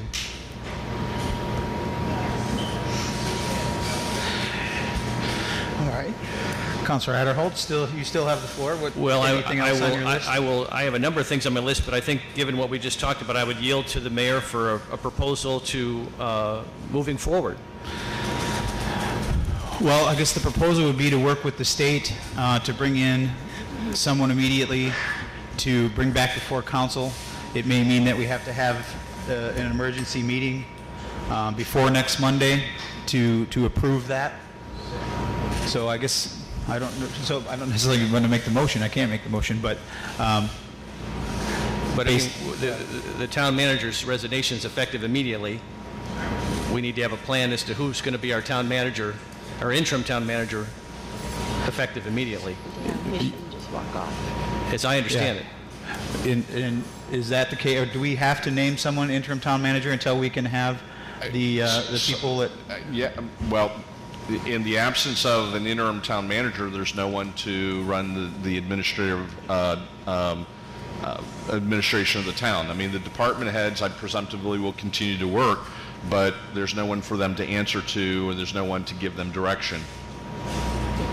In the absence of a town manager, the town manager under your charter is responsible for the day-to-day administration of the town. And in the absence of a town manager, or even an interim, there's no one to do that under your charter. So are we looking to then name an interim town manager? I guess what I'm trying to get at is these people obviously don't know who I'm talking about. So if we found someone currently on staff to step in as the interim town manager and we decide to bring in outside resources to help us, would that person then still be the town manager, or would we shift Well, the... you could theoretically, whenever there's someone else that you all want to propose as your interim town manager at that council meeting, when that individual is available and been identified, there would be a motion to remove the designation of Joe Smith as the interim town manager and appoint Josephine Smith as the new interim manager. Okay. Do you have someone in mind, Councilor Veach, that you would like to see in the interim step in to handle the daily activities until I can bring forth the people that I've been talking to? Well, that's an interesting question. I have a little bit of a family conflict here, but I do see in the audience Jim Steele is here. He served as the interim town manager before, and he served very honorably and admirably. I've not discussed it at length with him whether he could do that or not. He's down here surviving like the rest of us without any power and living on the island. I mean, that's just a suggestion. If there's somebody on staff, Mr. Mayor, who you're comfortable with, I'm just, you're asking me on the spot? No, I understand. Hold on.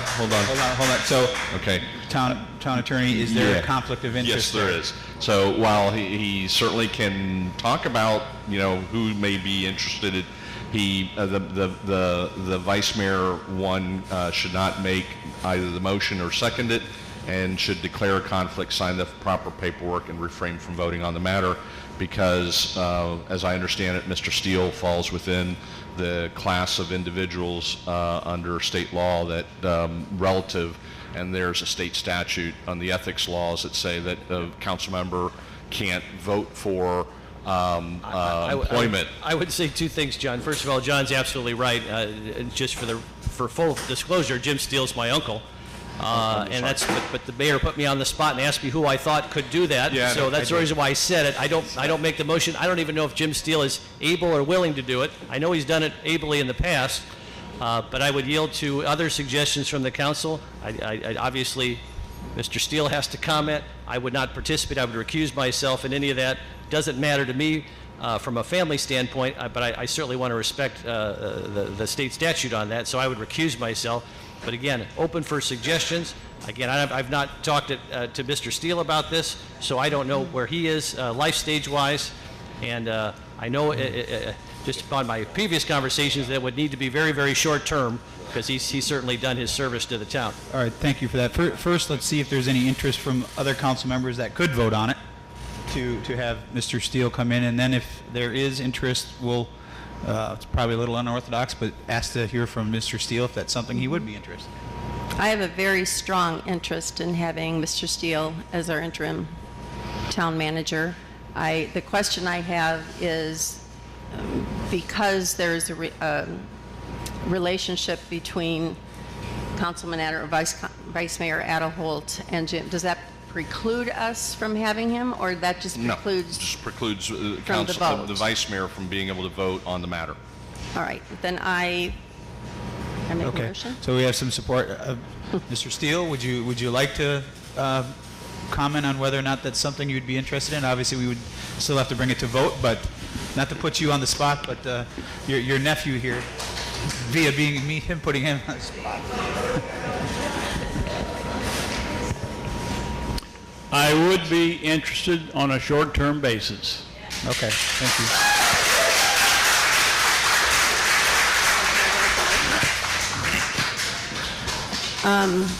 you. Given that, I would like to make the motion to bring Mr. Jim Steele in on a short-term interim basis as town manager of Fort Myers Beach. I'll second. We have a motion and a second. Any discussion? Mr. Mayor, I'm not going to say this, but I think someone needs to. Mr. Steele, would you come up and I think it's important for those who don't know your history. Could you talk a little bit about your background, professional background? Because I think it's important for people to understand where you're coming from, aside from being the interim town manager. I've been in government most of my life. I was city controller of Anderson, Indiana, then the executive director of the Indiana Bond Bank, then controller for the city of Indianapolis under two separate mayors, Mayor Hudnut and Mayor Goldsmith. I don't know what his office is. I became a consultant shortly thereafter, and I've completed my consulting work, so I think I'm qualified. Thank you, sir. We got a motion and a second. Any other comments? You know, I much as I like Jim, this seems to be all being done in haste, and I don't see a lot of transparency with it. To vote on giving a position, we haven't negotiated any compensation or anything on. I think that the motion should be to enter discussions instead of to say we want him as the interim. I think that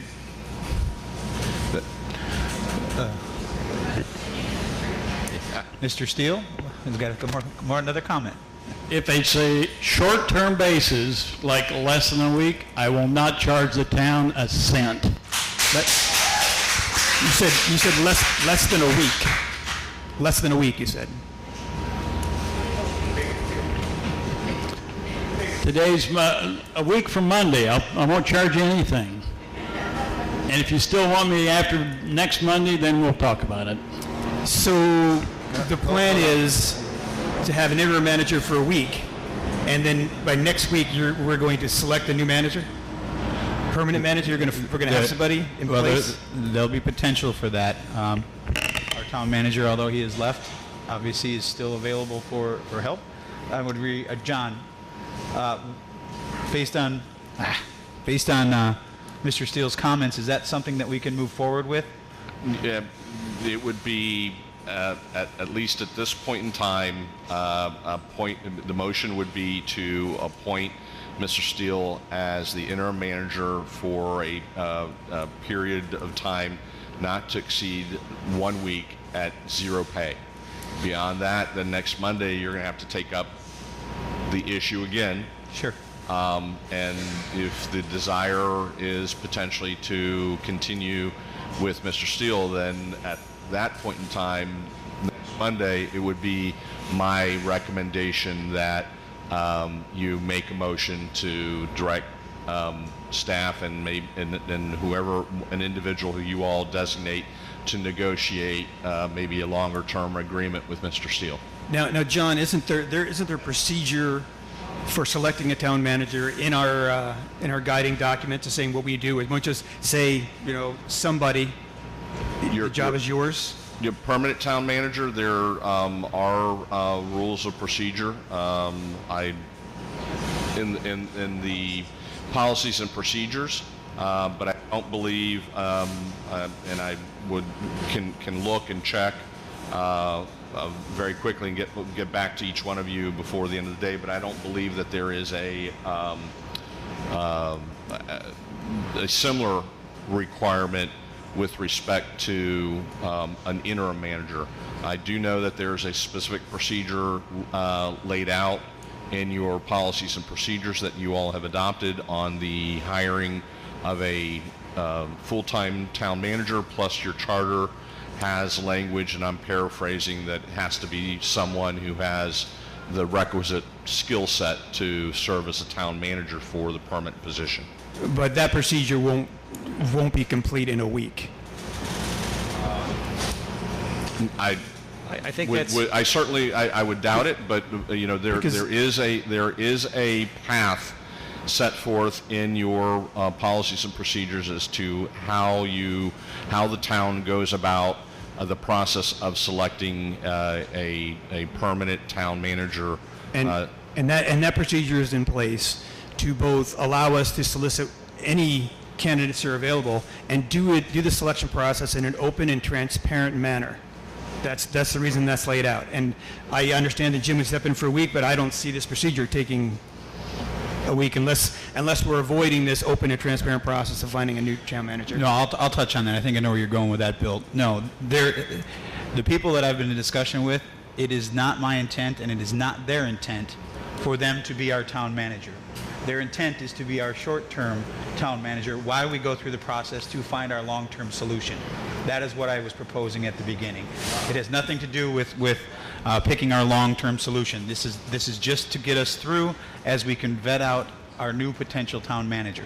That's the process. Okay, so we'll have an interim town manager, we'll have a departing town manager who's still kind of around, and then we're going to select another temporary town manager before we actually select a permanent town manager.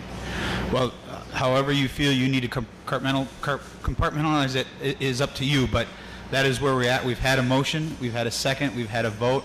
We now have a second motion on the floor. Would you like to amend your motion based on what the town attorney has said and what Mr. Steele has said? Yes, I will amend my motion to appoint Mr. Jim Steele on an interim basis for town manager at no pay for a period of 1 week, to be reviewed again on November 21st. At the same time, be looking for other opportunity and other people to fulfill that position. I will second as amended. Got a motion and a second. Mr. Any Mayor, other suggestions? I would just like to publicly recuse myself from this vote for obvious reasons. Okay.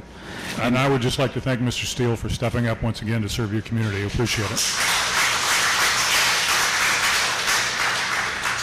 You know, I will say that I agree. Thank you, Mr. Steele, for being willing to step up. This has not been an easy discussion this morning. It's been a lengthy discussion. This is my first time sitting here. I probably didn't word it as smoothly as I probably should have. But I want to make one thing clear. My comments earlier regarding our town manager, Hernstadt, were not addressed at anyone but the town manager, Hernstadt. It had nothing to do with our staff, which I said at the beginning have been phenomenal throughout this entire process and continue to work their butts off, and I will always have their back. So with those comments, we'll call the question. All those in favor? So wait, before you, go ahead. before you call the question, so just to be clear, we'll give Jim for a week, but then we are going to start the formal process of searching for a town manager? Or is there another step in there that you have this other plan? Well, there's a potential. I think Mr. Steele had said that very short term, there are people that are willing to come in the intermediate to work us through the process to be able to get to our final solution. So to answer your question, it may be a week, it may be 2 weeks, but the process will be to bring people forward to this council to review, to step in for Mr. Steele while we do the process of searching for our next town manager. And my point is that we have a formal process and our policies and procedures for selecting a new town manager. Are we instigating that process now? Are you? I guess I'm not understanding. To look for a permanent town manager in an open and transparent fashion, according to our policies and procedures. Well, I would certainly think that would be based on what I just said, I think that would be very prudent to do. We can, whether we open the search now or we open it next week, I think let's get through this week and see what we have on Monday. But yes, that would be... Well, it just seems like there was an awful thing of urgency for right today, get rid of Roger and get an interim town manager for a week. It seems like that if we're doing it today, then the procedure takes time. So I think we should start the procedure of looking for a permanent replacement, because we have to go and see who's interested. We have to put it out publicly, and it takes some time. Yeah. Understood. As I understand it, Mr. Mayor, and I don't want to put words in your mouth, but the goal is during this brief period of time that Jim Steele will be interim town manager, you will be leading the search for an interim town manager that could get us through the next period of time until we formally have a search for a permanent town manager. Is that a fair characterization? That's exactly a perfect That search could actually be relatively, based upon what you said earlier this morning, it may be relatively brief. It may not take until the end of the week, and you may have a suggestion for the council at the next council meeting. Am I overstating that based upon what you said this morning? No, you're 100% correct. Thank you. Any more comments? I would just say that again, now we're talking about having an interim town manager for a week, to select another interim town manager, and then eventually get a permanent town manager while we have a competent town manager who is already willing to work with us. The question's been called. Can we move for a vote? Thank you for your comments. Yes, I will call the question. We have a motion. We have a second. All those in favor signify by saying aye. Aye. Aye. Opposed? Nay. Motion carries 3-1 with Vice Mayor Adderholt dissenting. Did you say Veach dissenting? You mean recusing? Veach, I'm sorry, yes. Motion carries 3-1 with Councilor Veach dissenting, or That's right. dissenting, Adderholt. Councilor Adderholt recusing himself. Thank you. Jeez. All right. All right, we're getting there. We're getting there. Thank you for your patience. Vice Mayor Adderholt, anything else on your? Well, the only thing I would say at this point is, and I guess suggest this to the town attorney to make sure Councilor Veach is comfortable procedurally. Should we designate, or can we designate the mayor then to lead the search for the interim town manager over this coming week? Do we need to do that? Can he do it on his own? What's best procedurally? Under normal circumstances, it would be the interim town manager who potentially would be involved in that process, or whoever the town manager, whether or not you want to designate a council liaison to work with Mr. Steele to look at alternatives to replace him in the short term. That certainly is within the discretion of this council. Mr. Town Attorney, I would just, again, for transparency purposes, I would like to make a motion to designate the mayor to work with the new interim town manager to search for a permanent, it's a little bit of an oxymoron, permanent interim town manager over the coming week. That's my motion. We have a motion. Is there a second? I'll second that. We got a motion and a second. Any discussion? I would just comment before you quickly call the vote now again, I'm understanding this motion is that it appears that the mayor has a plan, which he hasn't really laid out for us, and the motion is in the name of transparency to allow him to work with the interim town manager to come up with a formal solution. I think we would like a more open process, more along the lines of the policies and procedures, where we let the interim town manager solicit any interested parties, and we look at them like we're filling a job, not putting a friend in a job, that we're filling a new job. I appreciate your comments, and anything that under this motion that myself and Mr. Steele would find would obviously be brought back before the council for approval. I would also suggest, and I would certainly volunteer with my human resource experience, that I would happy to be involved in anything that you would see going forward as the appropriate steps. John, let me ask you a question on that. So the motion is for myself to work with Jim Steele, and there was a second. If candidates were identified, is there anything Sunshine related that could be whatever he and I come up with? Can it be sent out to the rest of councilors for vetting, if you will? It would always be my suggestion, as much as I don't want to sound like I'm minimizing the benefit of having Councilwoman Woodson involved in that process due to her background, but they're just a liaison for sunshine law issues. I think that the idea here, and what I'm hearing from the concerns of Councilmember Veach, is that just whatever it is that you identify with the interim town manager, that would be brought back in the sunshine, properly so, for it to be vetted for potential and appointment of, as the vice mayor said, I would agree, kind of an oxymoron, a permanent interim town manager, while the formal process of selecting town manager plays out in accordance with the policies and procedures. But I do want to caution all of you that this process there obviously has to be done in the sunshine. It doesn't mean that it's inappropriate to appoint a liaison, but that's the point. It's just one council member who then has to come back and report to everyone in the sunshine before decisions are made. And last but not least, to the extent that you've already voted on it, I would suggest that Mr. Steele take a seat up at the dais. He's been appointed already the interim town manager for at least the next week. Welcome aboard.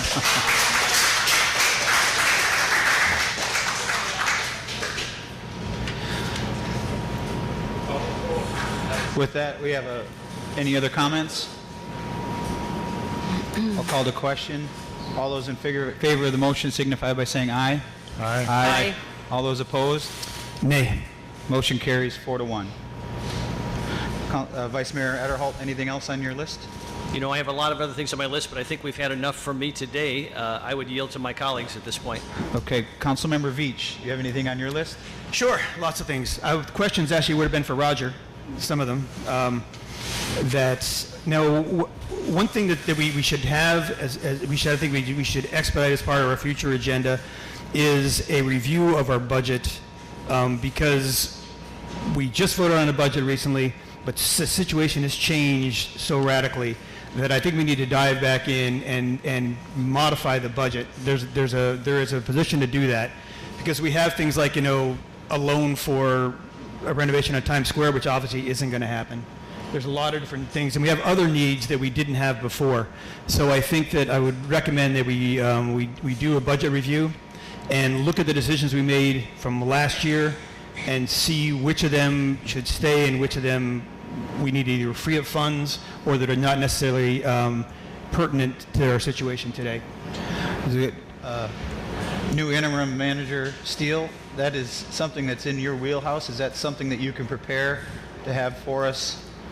Suggestions and a review of that budget process by the next meeting? Yeah. Is that what you're asking for? Yep, just basically what has changed on the ground that would force us to modify our budget from last year.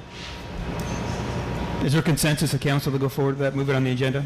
Yeah, I'm comfortable with that, but just, again, for transparency purposes, I think everybody knows this, but for those who are watching, Jim Steele also happens to be the current chair of the audit committee for Fort Myers Beach. Well, if I may, by accepting this position, the net effect is that Mr. Steele has tendered his resignation from that committee, and we'll be expecting an email to that effect prior to the end of today, the business day today. And that's he fine. can no longer be on the committee and also be your interim town manager. That's fine, John. I guess I was saying that just to let the public know that it's not like he's coming in from left field. He's been engaged in the budget process for some time in Fort Myers Beach. Yep. Yeah. And just to, so now this will not make our audit committee drop below quorum. They'll still be able to meet. That I don't know. Yeah, we haven't had any appointments. Generally, that would be one of the things that we would do either today or certainly at the next meeting. Since it's new council, you all get to appoint the new members, their appointees that they wish, and so as I understand it, as it currently exists, there are no active committees. All right. Is there a consensus to Councilor Veach's budget review? I'm in favor of it. I'm in favor. Consent. Yes. All right. Okay, now also, because I do have a few items here. The people, and I really appreciate the people that came up and talked about the school. I know it is important in this community. We've lost banks. If we lose a school, we start losing churches. How long are we still a community with this? That I would like to, I assume this is a school board final decision, and that somebody out there, you should start a group, maybe a Facebook group or something, and let people know when these school board meetings are going to be, because the kind of passionate speeches that you made to us, who already support the school, would be a very powerful tool to the school board when they're talking about these items, even when they're not, just to keep it in mind. Another thing is as one of the speakers said, I continue to have concerns about the water quality. There's a lot of debris in the water. It's not just about the different bacteria and stuff that are in there. That I would encourage now Jim to create some warning signs to put around the beach, maybe at the beach accesses or other entry points, so people are aware of the condition of the water. And I'll also, and along the same lines, Jim, I was sent some pictures over the weekend of people parking on the sand in Newton Park, parking very close to where it drops off before the seawall, and even playing on the seawall, which is now completely isolated from the land by a huge cavern. That if we could more fortify that so people don't pull and park in Newton Park or other beach accesses where there are known hazards. I don't want to see anybody else getting hurt. Now, another question, I don't know, Jim probably can't answer this, but it seems like they're not picking up refrigerators. I know there's a lot of refrigerators out there, and I think that my feeling is that if there's food in the refrigerator, that they don't pick them up. But I'd like a clarification from debris removal about what it takes to get refrigerators moved. Staff may have the answer to that, but I Crowder think Gold? that, Yeah, we've got a member. white goods are Crowder. Crowder Gold. Yeah. Gotta come up here. With council permission. Say your name for the record, please, sir. Council, my name is Barton Holmes. I'm with Crowder Golf. I'm the project manager for Fort Myers Beach. To speak to your question directly, sir, the white good issue is a separate debris stream. So the big grapple trucks are not the ones that are collecting the refrigerators. Whether or not there's food in them or not, they will be collected. And to date, we're working different sections of the island, but we've already collected over, I think it's 8,000 white good pieces on the island. So our crews are actively doing that. Obviously, we're trying to do that as quickly as possible to get to every street, but even this morning, there's 3 white good crews on the island working. So just to be clear, so you have trucks that are doing general debris, trucks that are doing green waste? Yeah, correct. And, and trucks that are doing white goods, as you call them? Absolutely, yes, sir. So the construction and demolition debris and the vegetative waste are what you see the big black grapple trucks getting. Electronic waste and white goods are a separate debris stream with different vehicles and trucks and different crews. All right. Same with household hazardous waste as well. Okay, thank you. And I'll also, since it was apparently assigned to me, about this analysis, I'm sorry, it's not public comment.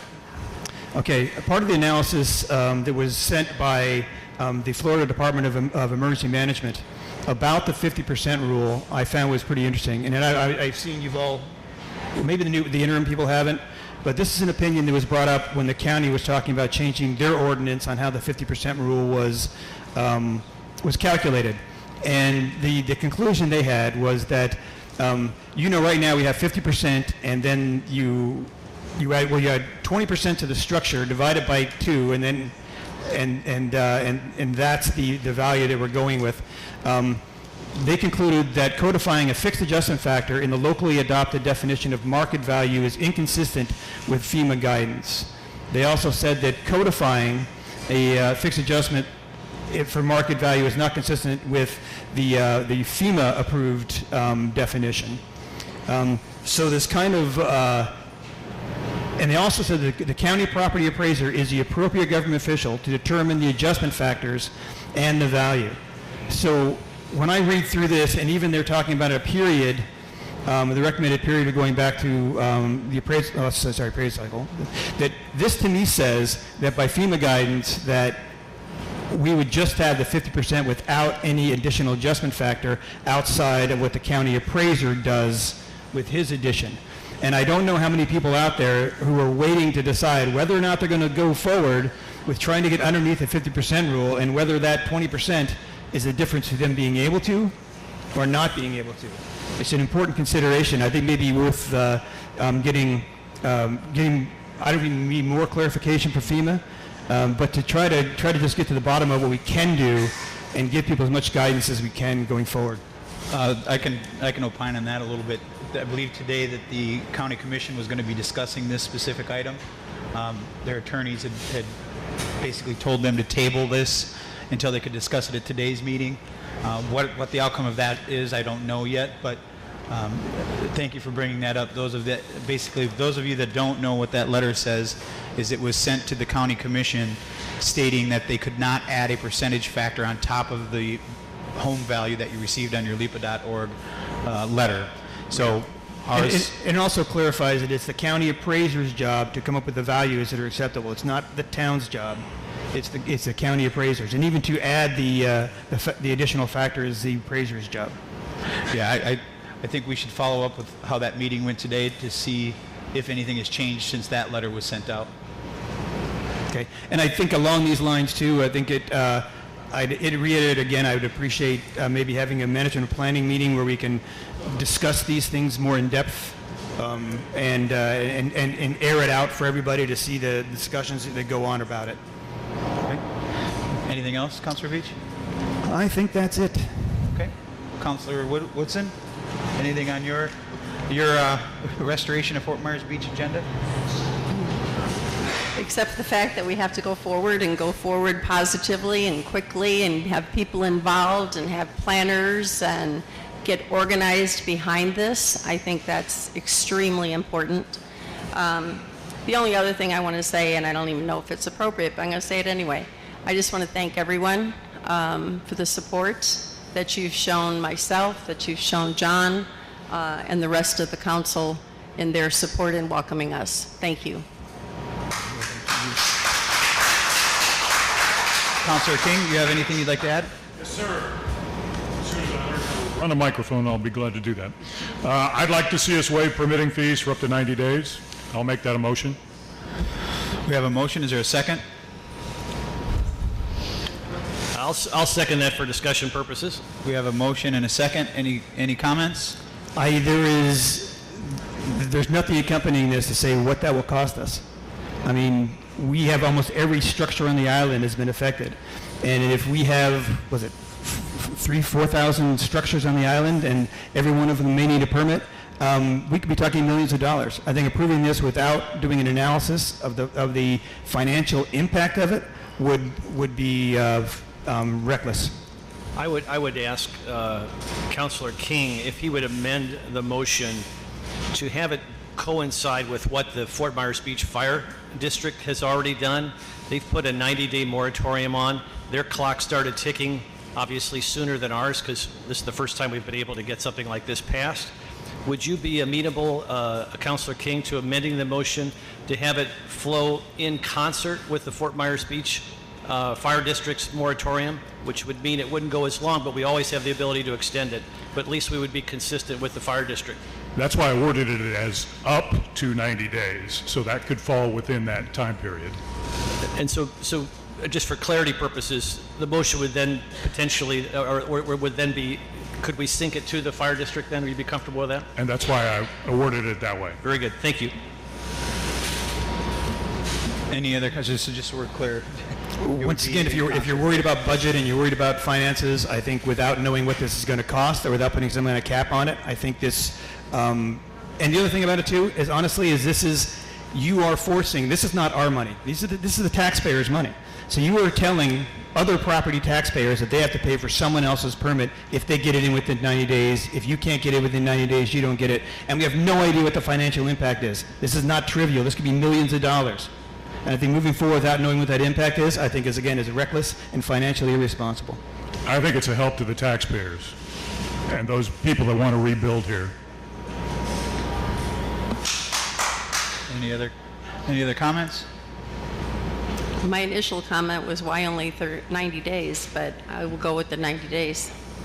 So I think up to 90 days. It's really probably, since we're day 47 into the storm, so that if it was whenever the fire department adopted their particular, which I think was maybe a couple weeks after the storm. But to Councilor Woodson's concern, we can always extend it. This just gives us a little bit more flexibility, to Councilor Veach's point, to better understand the fiscal impact. But from a short-term standpoint, given the crisis and the disaster that we've all been through, to provide some short-term relief to our residents seems to me very prudent. But once again, we're moving forward with this without knowing what the financial impact will be. I mean, I'm just saying that, I like to know what I'm paying for a car before I sign the papers. Your comments are well placed. For me, I brought it up at a previous meeting.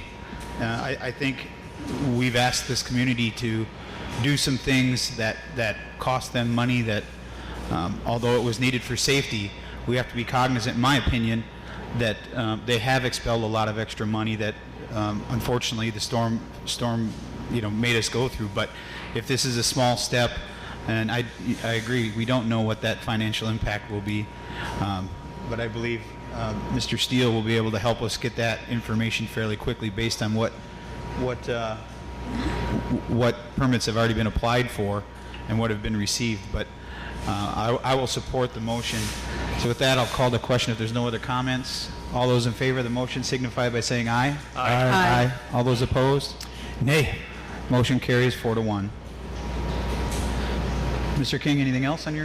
Discussion with a business owner on Friday night about extending curfew hours. Does that fall within our parameters, or? Yes. I would like to see us extend our curfew hours from 6 a.m. to 8 p.m. to help out local businesses.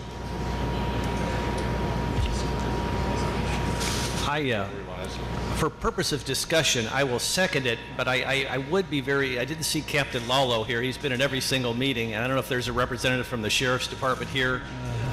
Lieutenant was here. I don't know if he's outside or if he's left. But If anybody sees the Sheriff's Office, I'm just... The morning piece should be, they're the ones who have to implement all this, and I want to make sure, I love the intent of what Councilor King is doing, because these businesses are really trying to function, but at the same time, I want to make sure it's something that we can implement with the Sheriff's Office cooperation in a pragmatic and sort of practical way. Thank you, I agree with that. yeah, I would agree. I think that it's important that we talk with the Sheriff's Office before we make a change like that. But that's why I didn't make it as a motion. I just would like to see us. Then I support looking into that further, and maybe at their next meeting, in consultation in conjunction with the Sheriff's Office, proceeding accordingly. Thanks, Jim. Any other comments on that? Yes, sir. Go ahead. Yeah, I'm sorry. I think that depending upon the outcome of the discussion, is this an item that we bring back at the next meeting? That would be my recommendation, strong recommendation, for two reasons. One, we approve the resolution extending the emergency declaration, and that included the 7 to 7. And just as importantly, to remind the council that 7 to 7 is actually in your town code by ordinance. So while we certainly can have those communications and ultimately come to an agreement with the Sheriff's Office, that's acceptable.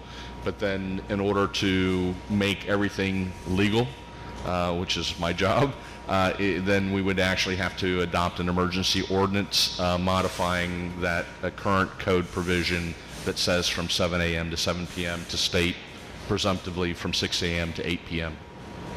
And we'd bring that to you at the next meeting. Okay. A couple other things. I'll try to do it quickly. I heard several times now a need for the LPA and the council to meet. I'd like to see us at least try to start establishing that so we just don't keep talking about it. And my understanding is also that someone added their name to the LPA, Don Suddeth. I don't know if now's the appropriate time to approve that or not, but just keep that in mind.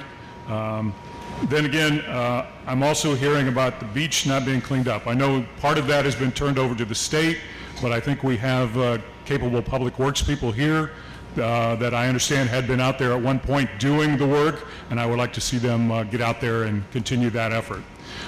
Also, the clean sand piles. They've been taking sand from condo associations and cleaning it and piling it up. And my understanding is the county will take that if it's not used by us by a certain date. I'm not familiar with what that date might be, but I know of at least two condo associations where they had piles of sand in their parking lot, and that was removed by those folks on a Monday and Tuesday when they, or Sunday and, Monday and Tuesday when they could not get on the island. And that's all I have. Thank you. Okay. Most of the things that I had to add on here had been covered. I would like to see that joint meeting with the LPA happen sooner than later, as well as an M&P meeting as suggested by Councilor Veach. If we can get something put together based on schedule of staff as soon as possible for those two things. But John, just a clarification of what the mayor's saying. So It would be appropriate to have like an MNP meeting with the LPA for discussions if we're not really voting on anything or making any. That's my understanding, is that the request of the LPA is to have a workshop meeting. It would have to be noticed, and we'd have to comply with the Sunshine Law in that regard, but no official action would be taken. Rather than, as we have historically, if there was consensus and then for items that needed council action to be taken, then we bring them back at a normal council meeting for the town council to take action on. But in such meetings, I would recommend that we do a joint LPA meeting, M&P, so we need to have an open discussion with them about where we're going from here. I'm certainly open to that. Fellow councilors, okay? All right. If you guys can work on that. The one thing I think that we as staff need for clarification, and it is under item 15, council members' items and reports, is the next regularly scheduled meeting. Do you want it? Because my recollection of the conversation at the last meeting was that and to be discussed today was to continue to have the every Monday meeting, but the last meeting, which would be the fourth Monday of the month, would be the M&P, which historically in the past has been on Thursdays. Well, it would be my opinion to continue to have the continued Monday meetings and add, if it's a Thursday, add an M&P joint meeting on top of that. That would be what I would like to see, but I'll defer to my colleagues to see if that would work with their schedule as well. Currently, on the old schedule, there was an MNP meeting already set for this Thursday, the 17th at 9 a.m. That was on the schedule. Yeah, and that's correct, but my understanding is that as a result of the storm, the previous calendar had been suspended. It's up to you all to reinstate it. Again, that's part and parcel of this conversation. How much time do you need to be able to properly notice it? And find out who from the LPA could actually be there? Well, no. We're just talking about like a regular M&P. If we don't know, I can't answer that question, and I'll defer to the clerk. But I think that 3 days is, to get it noticed. As a general rule, the Attorney General has said that meetings need to be noticed at least 48 hours in advance. So that would mean that we'd have to have everything lined up by tomorrow. I don't know if that can be done given the circumstances. I'd defer to the interim town manager and the town clerk on that. Week. Thanksgiving. So, I'm not opposed to having it it doesn't have to be necessarily on a Thursday. Nope. In my opinion, it can be, what if we shot for the 22nd? That's the Lee County School meeting. Oh, that's right. Never mind. School Yeah, meeting. okay. Or the 23rd. I'm gone the 22nd through the 28th. But if we can, we can also we can ask the LPA if they can get enough there for a quorum on this Thursday, and the council can. Then I'm up for doing it this Thursday if we can. We wouldn't have much of an agenda. It would just be discussion. So it wouldn't take too long, hopefully, to create the packet. Well, and I think Amy, is that something that could be done by Thursday? If you want it done by Thursday, we'll make it happen. Okay. Thank you. Does that work for? Love that attitude. So we'll tentatively set it for the 17th at 9 a.m. in the same location? I just deleted that from my calendar. And the only other thing that I had was touched on, basically what Councilor King was talking about, is the beach cleanup. That, to me, should be one of the highest priorities. That's what everybody comes down here for. That's what we came here for. If we could get some sort of coordination with our incident command team to figure out the best way to safely do that, and work with the sheriff's department and the fire district to people are wanting to clean up the beach. They're wanting to get out there and clean up what is our most valuable asset.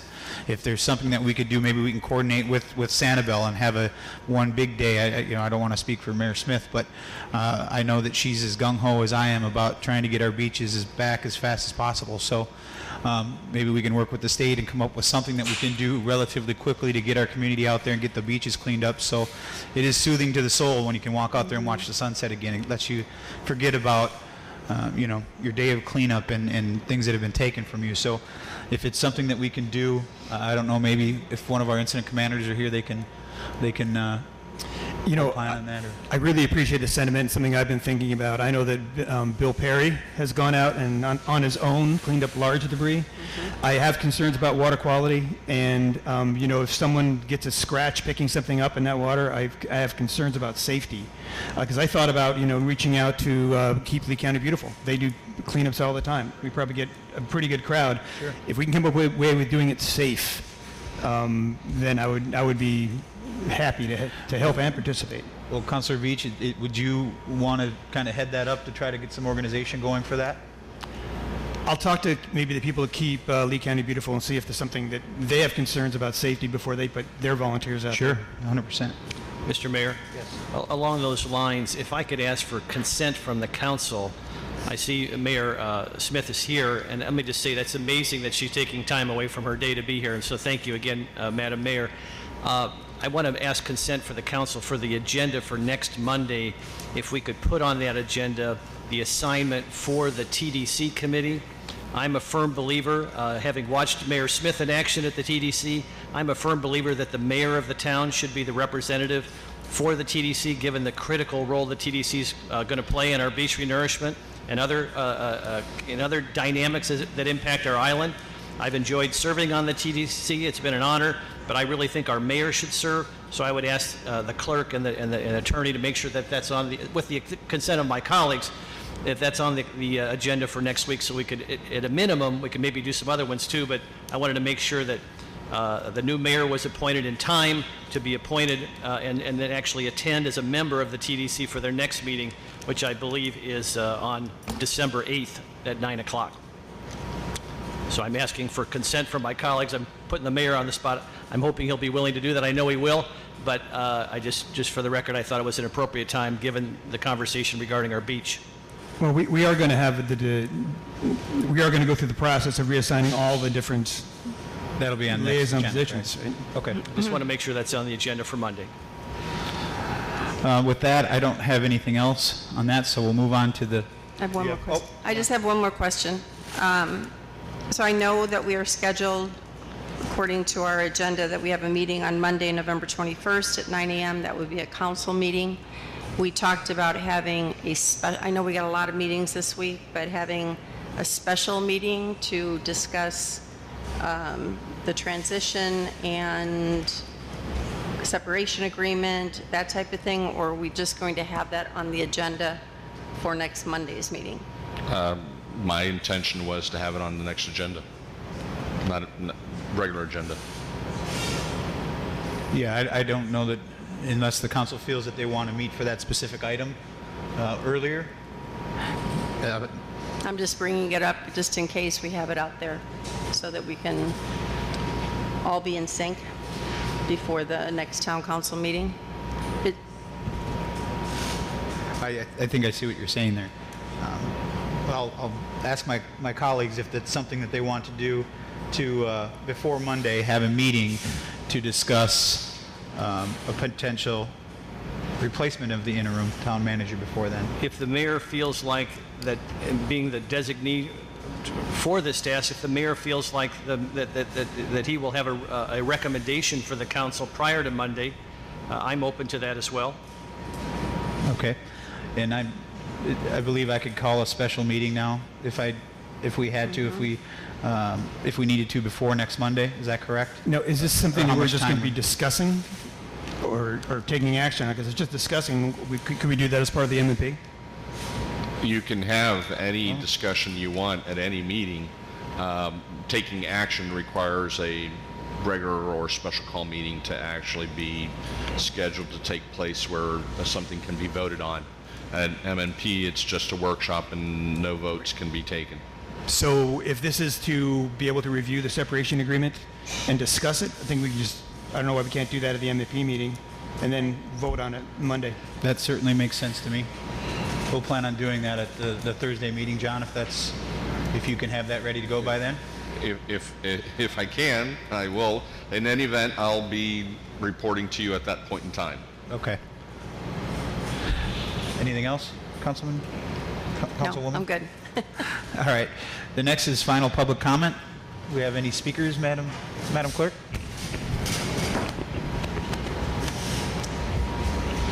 You need the walking microphone. I'm Samantha Campbell, and we're at 125 Carlos Street. And one of the biggest things is, what is the procedure for getting rid of the sand? We can't even move down our street because everyone has sand piled everywhere.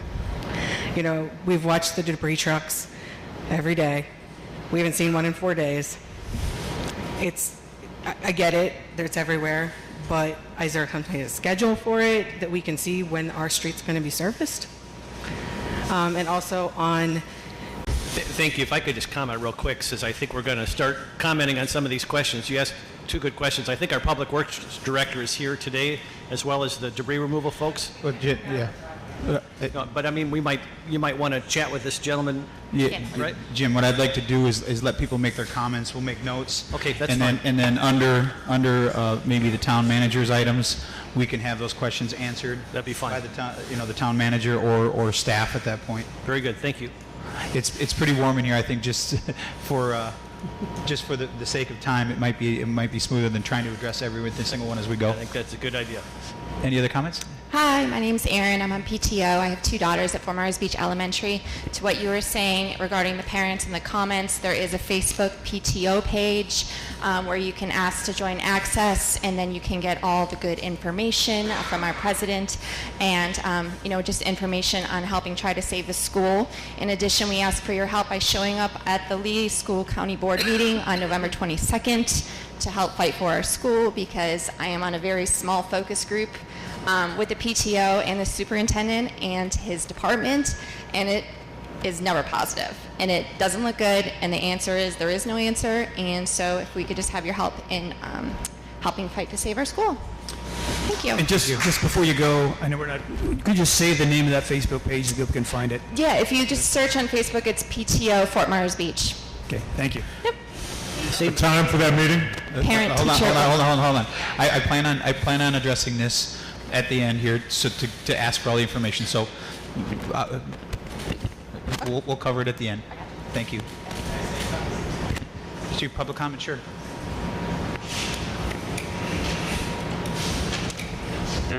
Hi, my name is Neri Korn. I'm the owner of H2O and Beach Connection. I'm having a little bit of problem. It's in the square. Me and Daniel that belong to the Tiki Hut, we almost pay $11,000 to clean up our area, but we have a problem that Brad and Chris that the Sandal Factory and the Brad that own the bars or the stores refuse to clean this act because I can't get electric, because the right-of-way that they sign up belong into the land, and because the land they refuse to clean, they want me to clean the land when they have a policy of $1 million each of them, and part of the policy for them to clean up. So I'm having a major problem to move the pole that's sitting behind that is tilted, and I asked FPL and they made me to clean, but they can't get the access to move the pole because they're refuse, and I said it 10 times to clean the act, and that's a very dangerous area. I've been cleaning inside the stores, outside the stores, debris, and it's disgusting. It is disgusting to see people doesn't want to help the charter when they have a policy and they've got $30,000 in rent every month, but now they're refusing to clean the act, and the Times Square looks like a garbage disposable. And I did spoke with this gentleman, and he did help me to clean what I moved to the street. So I'm asking the city, the town, please help me to get my electric back. I do deserve electric. I got my water back because the people kindly enough, the water company did clean the debris, and they tell me I have water. But he was there, and he promised to me that if you move it to the street, he will clean it. And it's not fair from any other people to stop me to get my business running just because they refuse to clean it up. And I don't care who's supposed to clean up. It's not about the money. But I can't go to anybody's private and pay $20,000, $30,000 off my pocket, which is we already paid. And it's hard. I can't continue this like that when I move all kind of garbage. So I'm pleasing from you as the new mayors, the new council, please help me so I can go back in my feet and not lose any more money. Thank you very much. Thank you.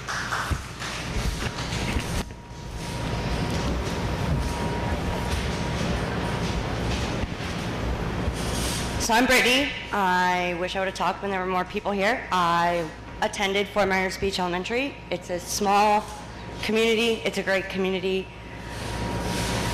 3 of the 6 teachers that are there were teachers when I was there 20 years ago. So these people care, and another teacher is a friend's parent. So it's a small community.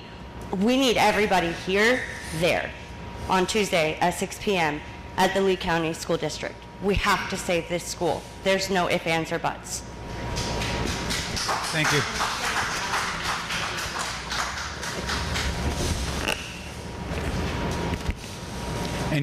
Any other people out there for public comment? Seeing none, we'll close public comment. Town manager's item. Mr. Steele, do you have anything you want to add? What a meeting. Thank you for your confidence. I'll do the best I can. Thank you. Town attorney items? Yeah, only one comment with respect to the beach cleanup issue. I don't know enough, but I do, to give you a potentially full answer. But I do know, enough to kind of what I like to say be dangerous, which is, the cleanup under the state auspices that we've turned over that function to has a multi-components. Obviously, the right-of-way. We've moved on to request and have received approval to through the state through FEMA to remove private residential property on private property. There's also been a request to be able now to do the same thing with respect to commercial property on private commercial parcels. And the last component is under the auspices of DEP to clean up the beach and to clean up the canals. And so, one of the benefits of doing so is the town not running the risk or shifting the risk of reimbursement issues to the state. So the only thing that I would say is that if it's the council's direction for staff to begin that process, certainly we're going to do whatever you say, but then that may conflict with the state contract and the state process. And I absolutely know and understand the frustration of the community with the pace of the cleanup. And it's a matter of resources, et cetera, et cetera. And some streets are being cleaned up, some streets aren't. Some private property owners are taking the responsibility for helping out, some aren't. All those things factor in. So my only point is we are trying to move forward in that respect cautiously to minimize the town's financial exposure, which is also something that all of you expressed during today's meeting. And so while it is taking longer than anyone would hope, there is somewhat, best way for me to describe it, a method to the madness, and not making sure, but taking steps as best as possible to shift the financial burden away from the town and its taxpayers onto the state and to FEMA. And the trade-off in that regard may be they're moving at their pace as opposed to what the town would want. And ultimately, we as staff will continue to apply the pressure and indicate to the state agencies and to the contractors that sooner rather than later, but we want to make you all aware of that's part of the dynamic that's in play here, and the trade-off, so to speak, of ensuring that the financial exposure is less, but maybe slower. So we'll continue to look into those issues. I do know that it's being worked on because I have received communications from staff asking about beach cleanup and where it's at, and it's my understanding that at this point in time, staff is communicating directly with FDEP and the contractors on those issues. If there's anyone here who might be able to add to that, please do so, and we'll continue to report to the council on those efforts as they move forward. All right. Thanks, John. That's good points. Anything else? Yes. No? Council member items and reports. The first one is rebuilding the Beach Elementary School. I'll start on this one because I asked to have it added based on the comments and the emails received from the community. Obviously, that was shared. The reason I wanted to bring it up is because I agree with every single one of you. I did not go to that school. I did not have any kids that go to that school. I did have the pleasure of being Santa Claus at the school a couple of times, which, being Santa Claus in Florida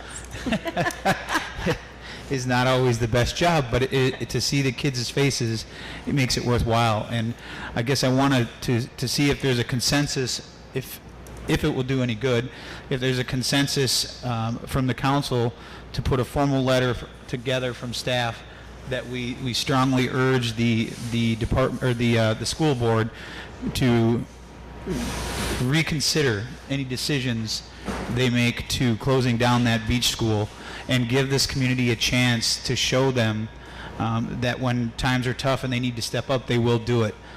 There's a lot of hardworking people and families out there. It means a lot to them. It means a lot to me. That is part of our culture. That is part of who we are. So if I have consensus from my colleagues to put together some sort of letter from the town, official letter, to send to the school board that we support keeping that school.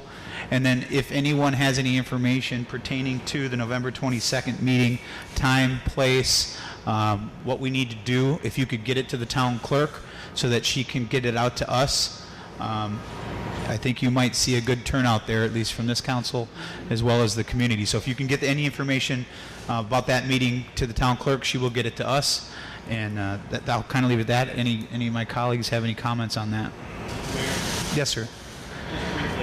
I think your idea is a good one. I would just say to the public, and you all know this because I'm sure you've been following it very closely, but a referendum just passed the Lee County that makes the superintendent of public schools an elected superintendent.